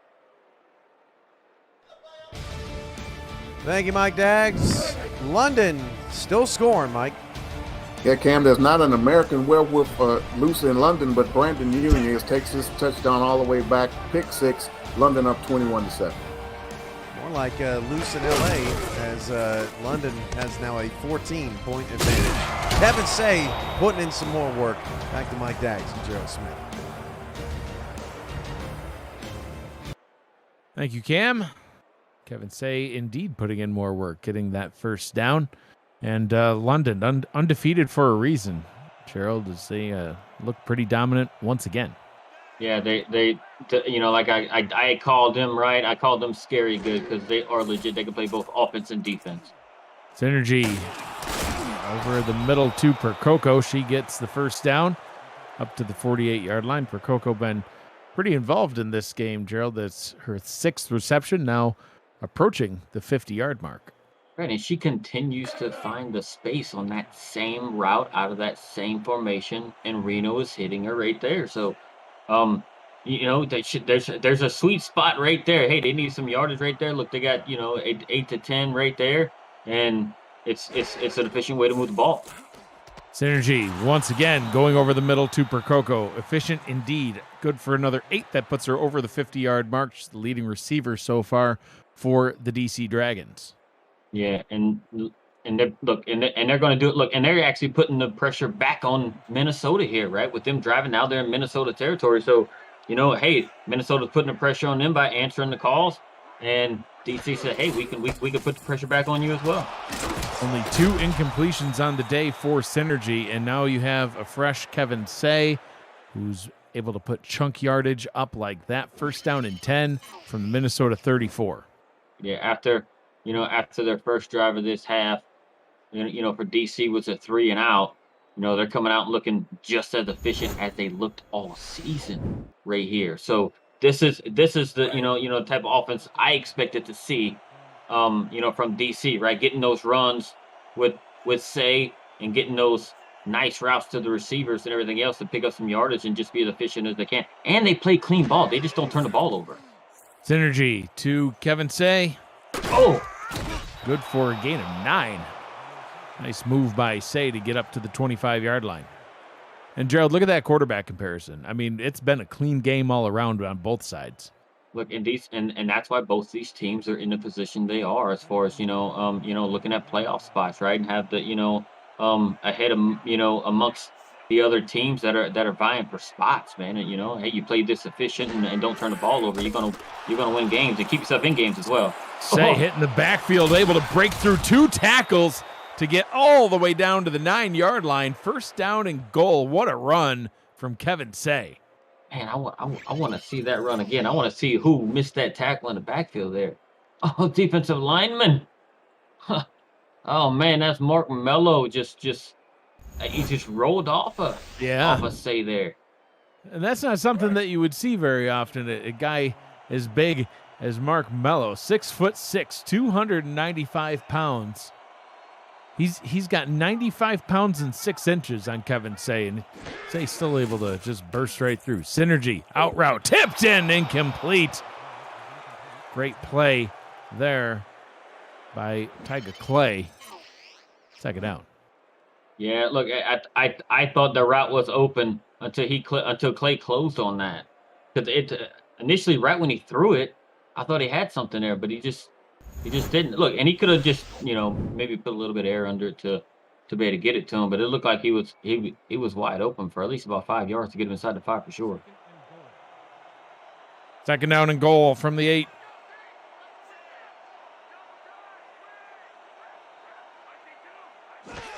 Synergy hands it off to Say. Say hit in the backfield, and this time brought down.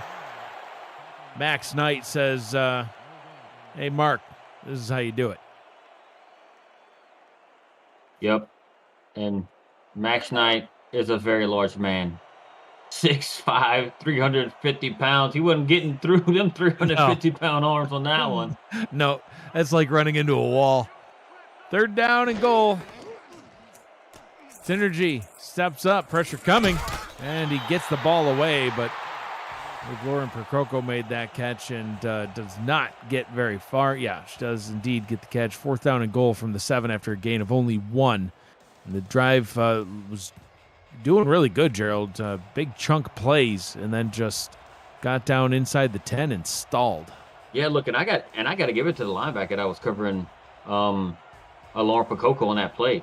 Like they stuffed her at the line and didn't allow her to get any deep to make her crossing route to be able to find room for a touchdown, because she, and they saw it when it came out in the formation. They're like, hey, look, we got to get her. We got to keep her from getting down the field because she's leaking over the middle and catching passes for 8 to 10 yards, which would have got them a touchdown. Instead, they bumped her right off the line, and she couldn't go more than 2 or 3 yards.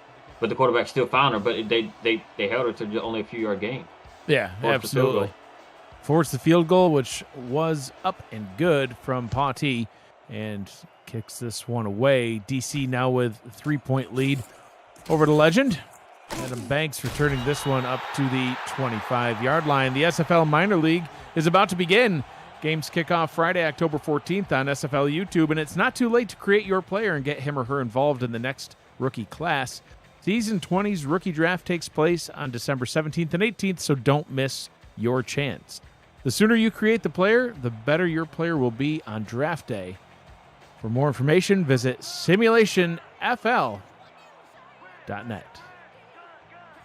Reno in the gun on first down. Now trailing the Dragons once again. Throws on the run, and it's caught. Connecting with Jason France, the tight end. First down at the 44-yard line. Gain of 19. And that was the only option he had. If you look at it on you look at it on the second monitor here, those wide receivers got killed on the line there. But France was able to, get free of this linebacker that was covering him, and Reno was able to buy himself just enough time with a slight rollout and get the ball to him when he saw France got a little bit of space. 3 receivers set. On first down as the final seconds tick away here in quarter number 3.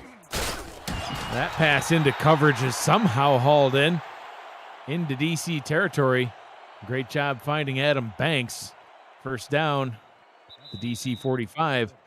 3 quarters in the books. 1 remains here in Minnesota. 24-21, DC out in front. You are watching the Simulation Football League on Next Level Sports. We will be back to start quarter number 4 after the break.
Welcome back to Northwood Stadium, St. Paul, Minnesota. I'm Mike Daggs along with Gerald Smith, Dakota Butts, and Mel Davis with us on Stats. Cameron Irvine and Mike St. Green back in SFL studios.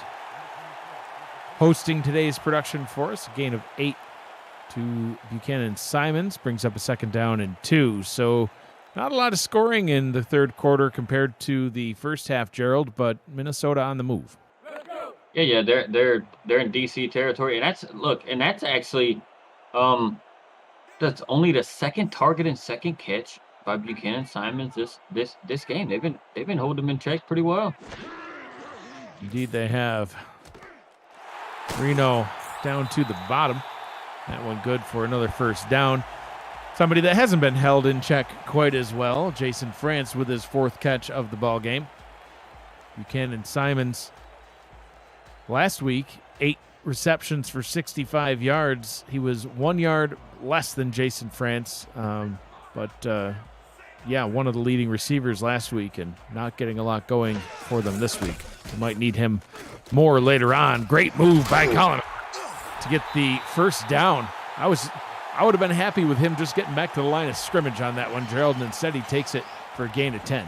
See, and that's that veteran ball carrier vision he has there. He saw that the defensive line were pushing back his offensive line, right? So he knew he had to bounce it out, and you can't teach that, right? That's just a veteran presence of him running the ball, being able to find a lane and be able to pick up the 1st down. Just on the outside of the red zone, 1st down and 10 from the 20. Reno, pressure coming, dumps it down to Colin Hart, and well defended by Declan O'Rourke. Didn't get lost on that play, Gerald. He knew exactly where he wanted to go. Tackle for a loss, -3. Yeah, he was. Credit, again, to the defenders on that in coverage because they locked up everybody that was out there for a pass catch. Reno had nowhere to go with the ball, so he just decided to dump it off to Colin Hart to see if he could make a play, and DC's defense was all over it. 3 tackles, 4 assists for O'Rourke. That pass, good for a nice gain. Gets up to the 11-yard line. Gain of 12 on the play, sets up a 3rd down and 2. From 2nd down and 13 to 3rd and 2, Gerald. Great play. Oh, yeah, and it looked like Buchanan Simon said, go gadget arms, because he reached out and make it look like his arms were twice as long to make that catch. Whatever it takes. 3rd down and 2. Oh, wide open. Jason France. France down to the 4. 1st down and goal. Johnny Reno. Look at those stats. 316 yards and 3 touchdowns. He's looking to make that 4 touchdowns and 320 yards here potentially on this next play. Oh, man, that's it. And he's crazy efficient. With 118 QBR, man. He's finding the open guys, and he's in quite the rhythm. And here to go with the Colin Hart swing route, I think. It is a Colin Hart swing route. Can he get there? No, he cannot. Tackled after a 2-yard gain. 2nd down and goal. Yeah, but he got half of what they needed, and they still have 2 more plays to be able to punch it in from here. And I like their chances.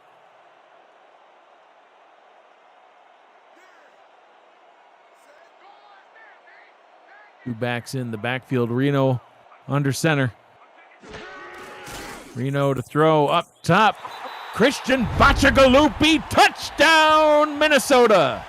I seen it when that play lined up. I said, I think they're going to hit Bachagalupi on a little bit of a slip route out in the flats. And he was able to get it and sneak his feet inside the pylon for that touchdown. Congratulations to Mr. Christian Bachagalupi getting his first career touchdown, and what a time to do it. Puts the legend back out in front over the DC Dragons. 8 minutes to go in the ball game. His yardage total is not going to set any records here today, Gerald, but he got a touchdown. I'm sure that ball is going to be kept for a long time. Yep, and I think it's a touchdown pass to the tight end. And then you got to say Bachagalupi on a touchdown call. What a beautiful thing. 28-24, legend out in front. Gerald, it looks like the scoring is coming back. We'll see what happens here as the fourth quarter unfolds. Stay with us. We'll be back after this.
And welcome back.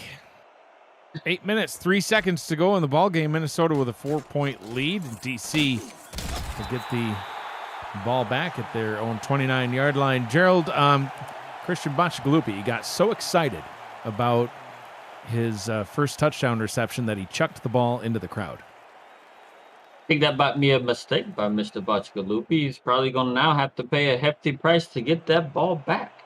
I would assume so, and I would strongly recommend he do. That's a historic football right there. Sebastian Synergy back out onto the field. 25 of 29. Pass attempt number 30 is complete. That one will go out of bounds at the 29-yard line. Second down and inches, connected with Gus Scott. Yeah, and Ronnie Shanahan with another reception. This is going to be a very interesting drive too for DC here, because Minnesota got that touchdown there, and now they have a 4-point lead. A field goal, right? If depending on how long the drive takes, right? A field goal doesn't tie it or nothing. So, so it's going to be very interesting on how they handle this particular situation here, because Minnesota definitely put the pressure back on DC to answer with something. Ball is handed off to Kevin Say. Say able to spin up to the 43-yard line, gets the first down. APM Music is unrivaled music to bring your stories to life, inspiring every production with the world's most robust and constantly refreshed music collection, state-of-the-art technology, and world-class customer service. APM Music is the official soundtrack of the Simulation Football League. To explore their library and find the perfect tracks for your projects, visit apmmusic.com. First down and 10. Synergy up the top and just past the line to gain. First down at the Minnesota 47-yard line. Mike Churchill with the catch. That pump fake by Synergy, I'm not sure if you caught that, but it caused Rick Evans to make a move in a direction where Synergy pump faked that and got that receiver on that end a little bit more space to get open, a bit to get on the sideline and better catch the ball, move chains. Good to see Mike Churchill back out there too. He gets his second catch of the ball game. Left the game with cramps earlier on in our injury-laden first half. So having him back and Kevin Say back couldn't be better for the Dragons as they trail by 4 inside 7 minutes to go in the ball game. Yeah, it seemed like they packed enough little IV bags to get some fluids in these boys to be able to get them back on the field. For receiver set on second down. Synergy down the left sideline. He's got his lady. It's Lauren Percoco. Touchdown Dragons. Look, and she has been, right, the most targeted receiver on this team, their leading receiver in yards, and now how can you forget her? She's been the most active pass catcher on this team this game. And then somehow there wasn't anybody within like 7 to 10 yards of her.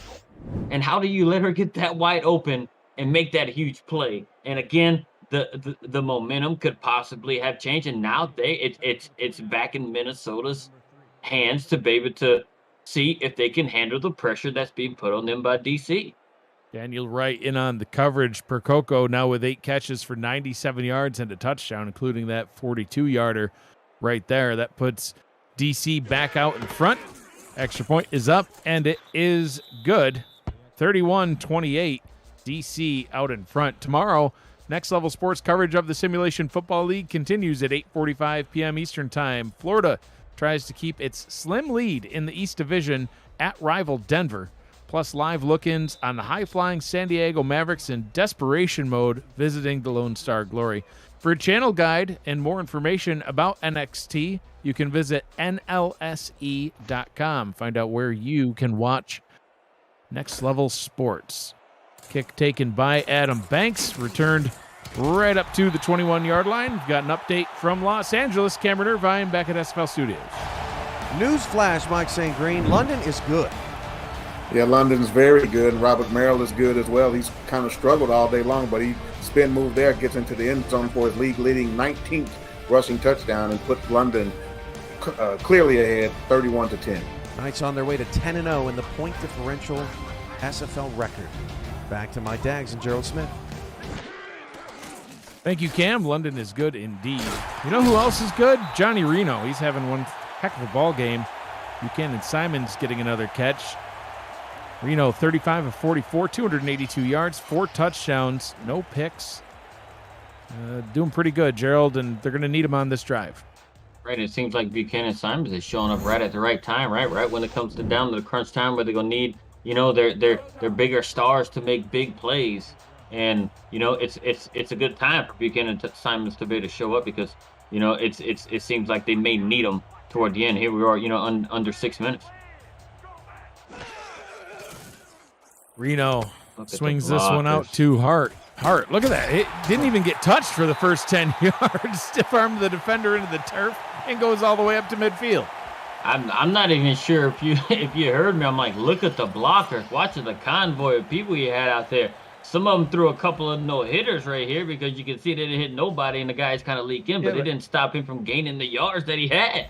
You see Peanut say coming over to make the tackle, and Colin Hart just absolutely stiff arms Say down into the turf. Poor guy, man. And Colin Hart, he's a tough guy. Tough guy indeed. Reno in the gun on first down. Out route down to the bottom. That one is complete. Good yardage after the catch for Jay Taylor. Turned on the afterburners, got all the way up to the 22-yard line. Gain of 26 on the play. I don't think the defender even realized, oh, hey, this guy's got some speed because he thought he took the right angle and he just missed him. Jay Taylor, the leading receiver on the day for Minnesota. 5 receptions for 83 yards. As we hit the 5-minute mark. First down and 10. Just outside the red zone, Colin Hart met at the line and brought down. Jose Fuentes says, nope. No more running for you. Only 31 yards on the day rushing for Hart compared to the 91 yards that Kevin Say has. But the difference, Gerald, is those receiving yards. Not only receiving yards, but touchdowns. 83 receiving yards for Hart, 3 receiving touchdowns. He's just pouring it on for the legend. Hands it back off to Hart again. Hit behind the line and then brought down behind the line. Tackled for a loss by John DeSantis and Riley Cuse. 3rd down and 12. Yeah, and this is where you're gonna have to, it's Buchanan Simons, right, has shown himself in this 4th quarter, and I look for Reno to look toward, their leading wide receiver on the season right here. Also got Jay Taylor down on the bottom. They go towards Taylor, and he gets the first down. Oh my God! And he's down permanently. Jay Taylor. You see how he's breathing? Yeah, looks like some labored breathing there. Maybe got the wind knocked out of him. As the injury fest continues,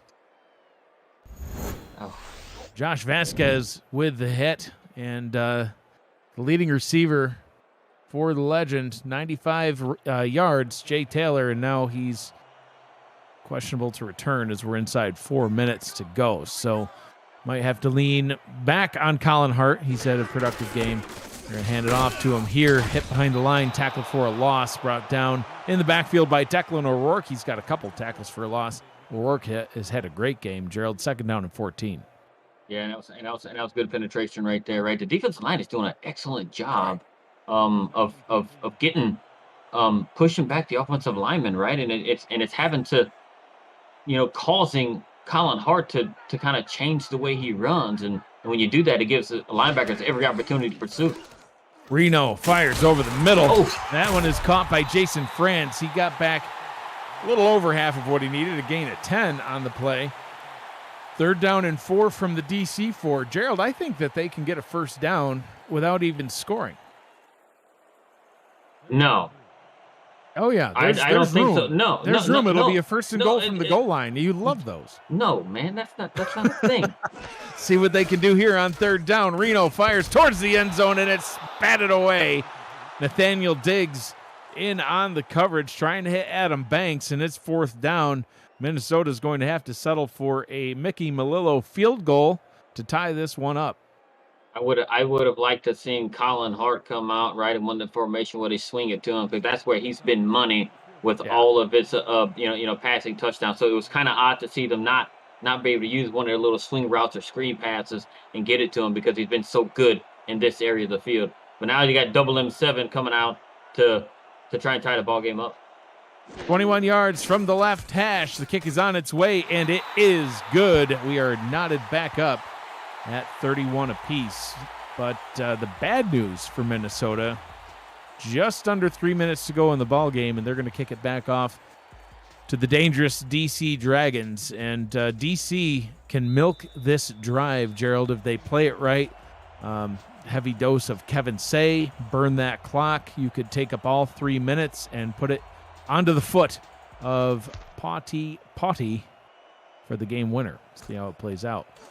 Kick taken back at about the 5-yard line, brought up to the 26. Yeah, and I think they've had. I mean, DC's had a varying of time possession type drive, right? Their last couple of scores, right? One was almost 5 minutes, and the other one was just under 2 minutes. And they've had the more balanced offense too. Right.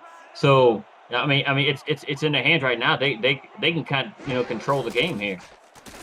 Synergy hit as he throws, and that one's picked off. The first turnover of the game is going back the other way, inside the 30 to the 20, all the way down to the 17-yard line. Picked off by Daniel Wright. 1st down and 10 for the Legend inside the red zone. Shabazz Synergy got hit while he was throwing it, caused it to sail a little bit too far. Got a wide receiver. Josh Gill tried to do what he could to be able to try and knock the ball down is what he looked like he was trying to do, because he knew it was a little bit too far and he couldn't do it. Daniel Wright was right in the path of it, and it was an easy catch for him. And now they're inside the red zone. And oh man, they have a chance to put severe pressure on DC right here with a touchdown. 3rd pick on the season for Daniel Wright, the 15th of his career. Couldn't have come at a better time for the Legend. Reno down to the bottom. Adam Banks with the catch, gain of 5. and he slides out of bounds. It'll stop the clock with 2:37 to go. So they don't really have the opportunity here to milk the clock like DC could have. Gerald only 11 yards away from the end zone, so they're really fighting for a touchdown here. They don't want to just settle for a field goal. Yeah, it's not like it's a huge disappointment, right? Like it's not the end of the world. They have set up for a field goal, man, but they have a golden opportunity to go up by 7. Swing route to Colin Hart. Oh, look at all that room. He gets down to the 4-yard line, first down and goal. I was expecting that spin move, but Riley Cuse wraps him up, brings him down. First and goal. I was expecting him to hit somebody with a stiff arm right there, right? He's been doing that on kind of those swing routes quite often this evening, and he didn't quite did it. They was able to grab him and wrap him up, but look, they got 3 tries, right here to be able to get it in there, and this looks very much like a screen pass to Colin Hart out of this formation. Reno, he's going to wait until after the 2-minute break. 2 minutes to go in this one. A very exciting ball game. We're all tied up, 31 apiece. Exciting finish after this. Stay with us. We'll be back.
First down and goal from the 4.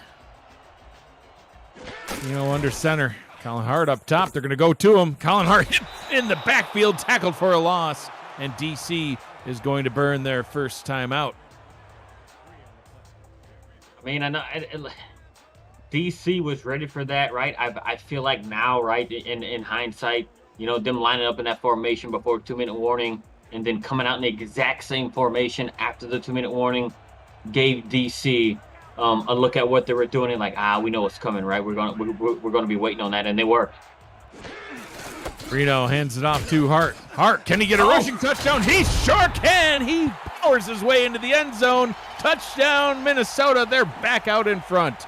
Oh, the way he kind of slipped right here, like that right there, right? He gave him just enough of the move for the defender to kind of slide right in front of him and jump and miss the tackle, and he was able to push his way into the end zone. And that had to be by far the best run for Colin Hart all game. Yeah, absolutely. Not only the best run for Colin Hart, but, man, what a game he's having so far. Over 100 all-purpose yards and now 4 touchdowns total combined between rushing and receiving. He's been getting it done in the receiving game all day long, but finally able to use his natural position as a running back to run through for 6. Minnesota out in front, 38-31. Coming up on the 8 p.m. Music post-game update, Cameron Irvine and Mike St. Green wrap up this amazing clash between the Dragons and the Legend, plus first reactions to the London-Los Angeles final, and they preview tomorrow's Next Level Sports matchup, Florida versus Denver. It's all coming up on the post-game update. But, Gerald, how soon will that post-game update be? We've got a minute 53 to go here in regulation, and the red-hot DC Dragons back out onto the field on offense. They've got a minute 49 to do it. 2 touchdowns is 2 timeouts. It's 4-down territory the rest of the way. And I just seen your guy Bacigalupi take out the returner's legs on that one. He does it all, everything man. This game. He does it all. Touchdown receptions, throws the ball to the fan in the crowd, and special teams tackles. Heck yeah, man. Synergy, short pass, goes for a gain of 3. Connected with Ronnie Shanahan, having a nice game himself. Synergy going deeper this time, over the middle. That one, dangerous pass. Daniel Wright was in on the coverage. Jay Taylor, we saw him get injured on Minnesota's last drive. Gerald, he will not return for this ball game, and that could come into play if this does indeed go to overtime.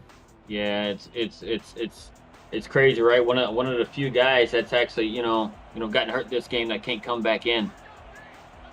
So on 3rd down and 7, a big 3rd down here for the Dragons. Synergy in the gun, 5 wide. Synergy, short pass over the middle. Can he get the first down? It's going to be a 4th down and 1, and DC is going to burn another timeout. Gus Scott falling just short of the line to gain at the 36. I don't know if maybe they were trying to call a timeout to maybe get the boot to take a look at the ball, spotting of the ball. It looked like it was close, and we're not going to get another look at it or whatever. I don't know what they were looking at the booth, but they looked like it was like right at the line or right on the line. So this is it right here. This is ball game. Yep. Synergy. Oh, wide open, Lauren Percoco. Why not? Go to the red-hot Lauren Percoco. She's been getting the ball all day long. Now over 100 yards receiving on her 9th reception. Keeps the drive alive. Minute 15 to go. They got all kinds of time, Gerald. They're okay. Synergy goes back to Percoco again. She gets the catch up to the 35-yard line. And she continues to find herself open. She's running good 16 routes, yards open. and they can't stay on her. Synergy down to the bottom. Let's go to the fullback, Chuck Steller. He's going to go for a loss of 1. I'd recommend not going back to the fullback, Chuck Steller. No offense, Chuck. Lauren Percoco might be the better option. Now they're going to go up to Kevin Say this time. Kevin Say. Oh. 1 truck and 1 spin later makes it a 3rd down and 4. 36 seconds to go. They still have 1 timeout. Yeah, if you're going to dump it off, Say's the better option. Save that for later. Synergy. He's going to go to Percoco over the middle. She gets the catch, somehow just warping through the defender. 24 seconds to go as we got a 1st and 10 from the 15. They need the touchdown to tie. Synergy looks, fires over the middle, and it's caught just short. 1st down and goal from the 1. They burn their final timeout. 13 seconds to go. And Churchill is back in the game, right? You mentioned that earlier. And he says, I can do my go-go gadget arms too, because he reached for that ball just like that. Look, and I do believe if they would hit him in stride, I do think he just, he doesn't walk into the end zone, but I think he has a better chance of scoring that, on that play right here. But hey, look, DC doesn't have any more timeouts. I mean, I do think they're going to have to throw the ball here. Running will essentially run, and you don't pick up the touchdown, you might run yourself out of, into a loss. 4 receivers into tight end in the set. Synergy under center. Synergy to throw. He's sacked. Can they get back to the line? 6 seconds to go. No. I don't think they're going to have time to get set, Gerald. 2 seconds, 1 second, and time expires. How close of an ending is that one? The Dragons fall here in Minnesota to the Legend. The Legend barely able to keep that one from going to overtime. That sack was the difference. They'll come away with the victory, 38-31. Gerald, your final thoughts on this one? It came down to 1 yard right at the end, right? And it seemed like that's the way the ball, how the game with flow was going, right? It was going back and forth. It seemed like it seemingly looked like the team who had the ball last was going to win this game. It didn't quite make it out to be that way with them getting that goal line stand. And I do think right at the end, man, if Synergy goes down immediately, he may have another chance at one more play. But look, credit to Minnesota, right, for having an offense as efficient as it was when that just hasn't been their MO all season, right? I mean, they had every answer to everything DC threw at them. DC scored. They came back and scored, right? Johnny Reno was amazing this game, right? 4 touchdown passes, 121 QBR for 373 yards. You know, and it's just it was amazing game by them. You know, and typically you think, hey man, when you grind out a game like they did today, it's all on the running back, but it wasn't. The running back out of the backfield did some good, but I mean, it's total team win by Minnesota on this one. Yeah, absolutely, Gerald. That was it was great back and forth, and DC, every time it was tied up, DC would score next and retake the lead. And I believe that was actually the first time the possession or the score was actually out in front for Minnesota was when they finally got 38 on the board. So the DC Dragons will fall to 8-2 on the season. Minnesota will advance to 6-4. They're now tied in their division with Sioux Falls. Next up for the DC Dragons next weekend, Saturday, October 1st. They'll be on the road in Sioux Falls to take on those Sparrows. Minnesota will stay here at home next Saturday and host Charleston. Player of the game, Johnny Reno, 43 of 53, 408 yards, 4 touchdowns. Could arguably be made that Colin Hart could be player of the game as well. They can share it. Final score, Minnesota 38, DC 31. For Gerald Smith, Dakota Butts, Mel Davis, Cameron Irvine, and Matt Wilson, who will always be with me in spirit. I am Mike Dagg saying thank you for joining us. Be kind to one another. Always choose happy. Stay tuned for the SFL post-game update after the break with Cameron Irvine and Mike St. Green. Don't go anywhere.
Well, welcome to the SFL's post-game update along with Mike St. Green. I'm Cameron Irvine. What a victory for the Minnesota Legend. And dare I say it, Mike, is this expansion team a championship contender? They just knocked off 2 of the top 3 teams in the SFL in back-to-back weeks. They've been sensational. They've been sensational, Cam, and yes, this team is for real. You definitely don't want to see a team that can play defense the way that this team can in the playoffs. Of course, yeah, they gave up 31 points today, so that defense didn't show this. I lost my under today, Cam. Everybody expected this game to go under. We didn't expect the 4 touchdown passes from Reno and the 3 from Synergy, but Minnesota is for real. They have performed greatly all season long. They are basically the team that gave London their toughest competition early in this season. So yeah, it's going to be tough facing this team the rest of the way. They seem to be on a roll right now. What a day for Lauren Percoco in the loss. 11 receptions, 130 yards for her today, and came up terrific on that last drive. DC is so great at 2-minute offense, Mike. We talk about it on this program all the time. Mm-hmm. And today they essentially did what they always do. They just came up 1 yard short. Huge credit to Minnesota's defense there with that double team tackle on Mike Churchill. And now Minnesota is 6-4. They're still tied with Sioux Falls for the Central, although one of their 4 losses was to the Sparrows earlier this season. So Sioux Falls still clinging to that lead in the Central Division. Minnesota does not play them again, so they're going to need some help if they want to be division winners. But this is a scary team, Mike. They're probably not going to be a top 4 seed. That means they're going to be a wild card somewhere. And if I was a team in the playoff picture right now, Mike, this would be the last team I would want to see on my side of the bracket. Yeah, and as I mentioned, we know they can play defense, but then when you see Johnny Reno put up 400 yards of passing offense. No picks. Yeah, no picks. Doesn't turn it over. 4 touchdowns, and then we see Colin Hart get involved in the passing game the way that he did today. 3 touchdown catches and 4 touchdowns total to go along with the 88 yards coming out of the backfield receiving as well. So, the worst team you could play are the type of team that you really don't want to play as a balanced team that could do it both offensively and defensively, and able to do it offensively so efficiently and not turn it over and put themselves in bad situations. Yeah, they're going to be dangerous last couple of games of the season. Now, DC's not dead in the Atlantic Division. They still have Baltimore left. They're a game back of Baltimore. But if you run that split, if DC and Baltimore split and end up with the same record, the tiebreakers go all the way to division point differential to try to determine the division winner over in the Atlantic. So DC not done just yet, but the London Knights, Mike, continue to run away with things. They're now 10-0 and knocking on the door of the point differential record in the SFL in SFL history. And this team, Mike, you said it earlier, they've gone totally under the radar because everybody still thinks about, I still think about how they ended last season. That horrific blowout loss to Baltimore in the playoffs. It still sticks in my mind, but this team looks totally different, Mike. They do everything well. Yeah, definitely the most complete team in the league right now. With no disrespect to Baltimore, we know who they are, but London, they have been just absolutely dominating on both sides of the ball this season. And aside from that, bad playoff loss that they had, they've really been on a roll, since about midpoint last season. This team has been great. They had to go on that roll then to even make the playoffs last season, and they continued that. They held most of this team together. They've got some protection up front for Johnny Pickler. He was great again today, and 266 yards and a couple of touchdowns. Robert Merrill didn't have the type of game that we have become accustomed to seeing him do this season, but he did have a touchdown run. And then we saw Vin Callier sighting. He's been kind of quiet this season. He had 91 yards and a touchdown. So then you go over to the other side of the ball. Cam Frosby with a sack, Brandon Young with a couple of pick sixes. They've just been totally dominating offensively, defensively, and then that's why you see them on the verge of setting the SFL record in point differential. Yeah, shout out to Brandon Ewing. 1 pick six in his career coming into today, 2 in the win over LA, and they won by 3 touchdowns, so they needed almost every one of them there from Brandon Ewing.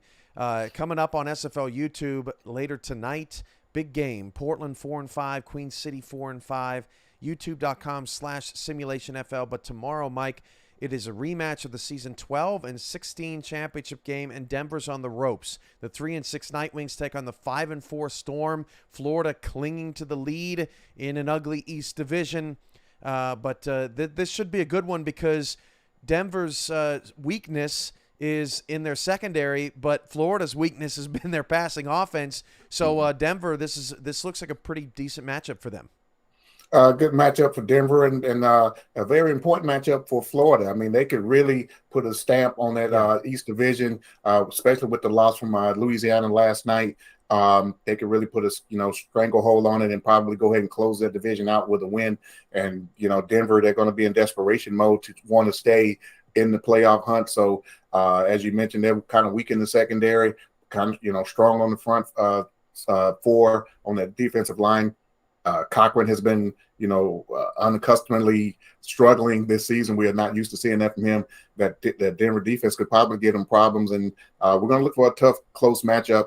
And O'Shaughnessy on offense for Denver is going to be huge in this game if they can get the running game going and control some clock against the Storm. And with Arizona dropping, division is still in play if Vegas, Arizona, and Denver end up in some kind of three-way 6-6 tie. So Florida, Denver, big game tomorrow, 8:45 p.m. Eastern, right here on Next Level Sports. This game lived up to the billing. A nice playoff preview. Minnesota beats DC 38-31 in a classic. For Mike St. Green, I'm Cameron Irvine. We'll see you guys tomorrow night. Thanks for being here with us.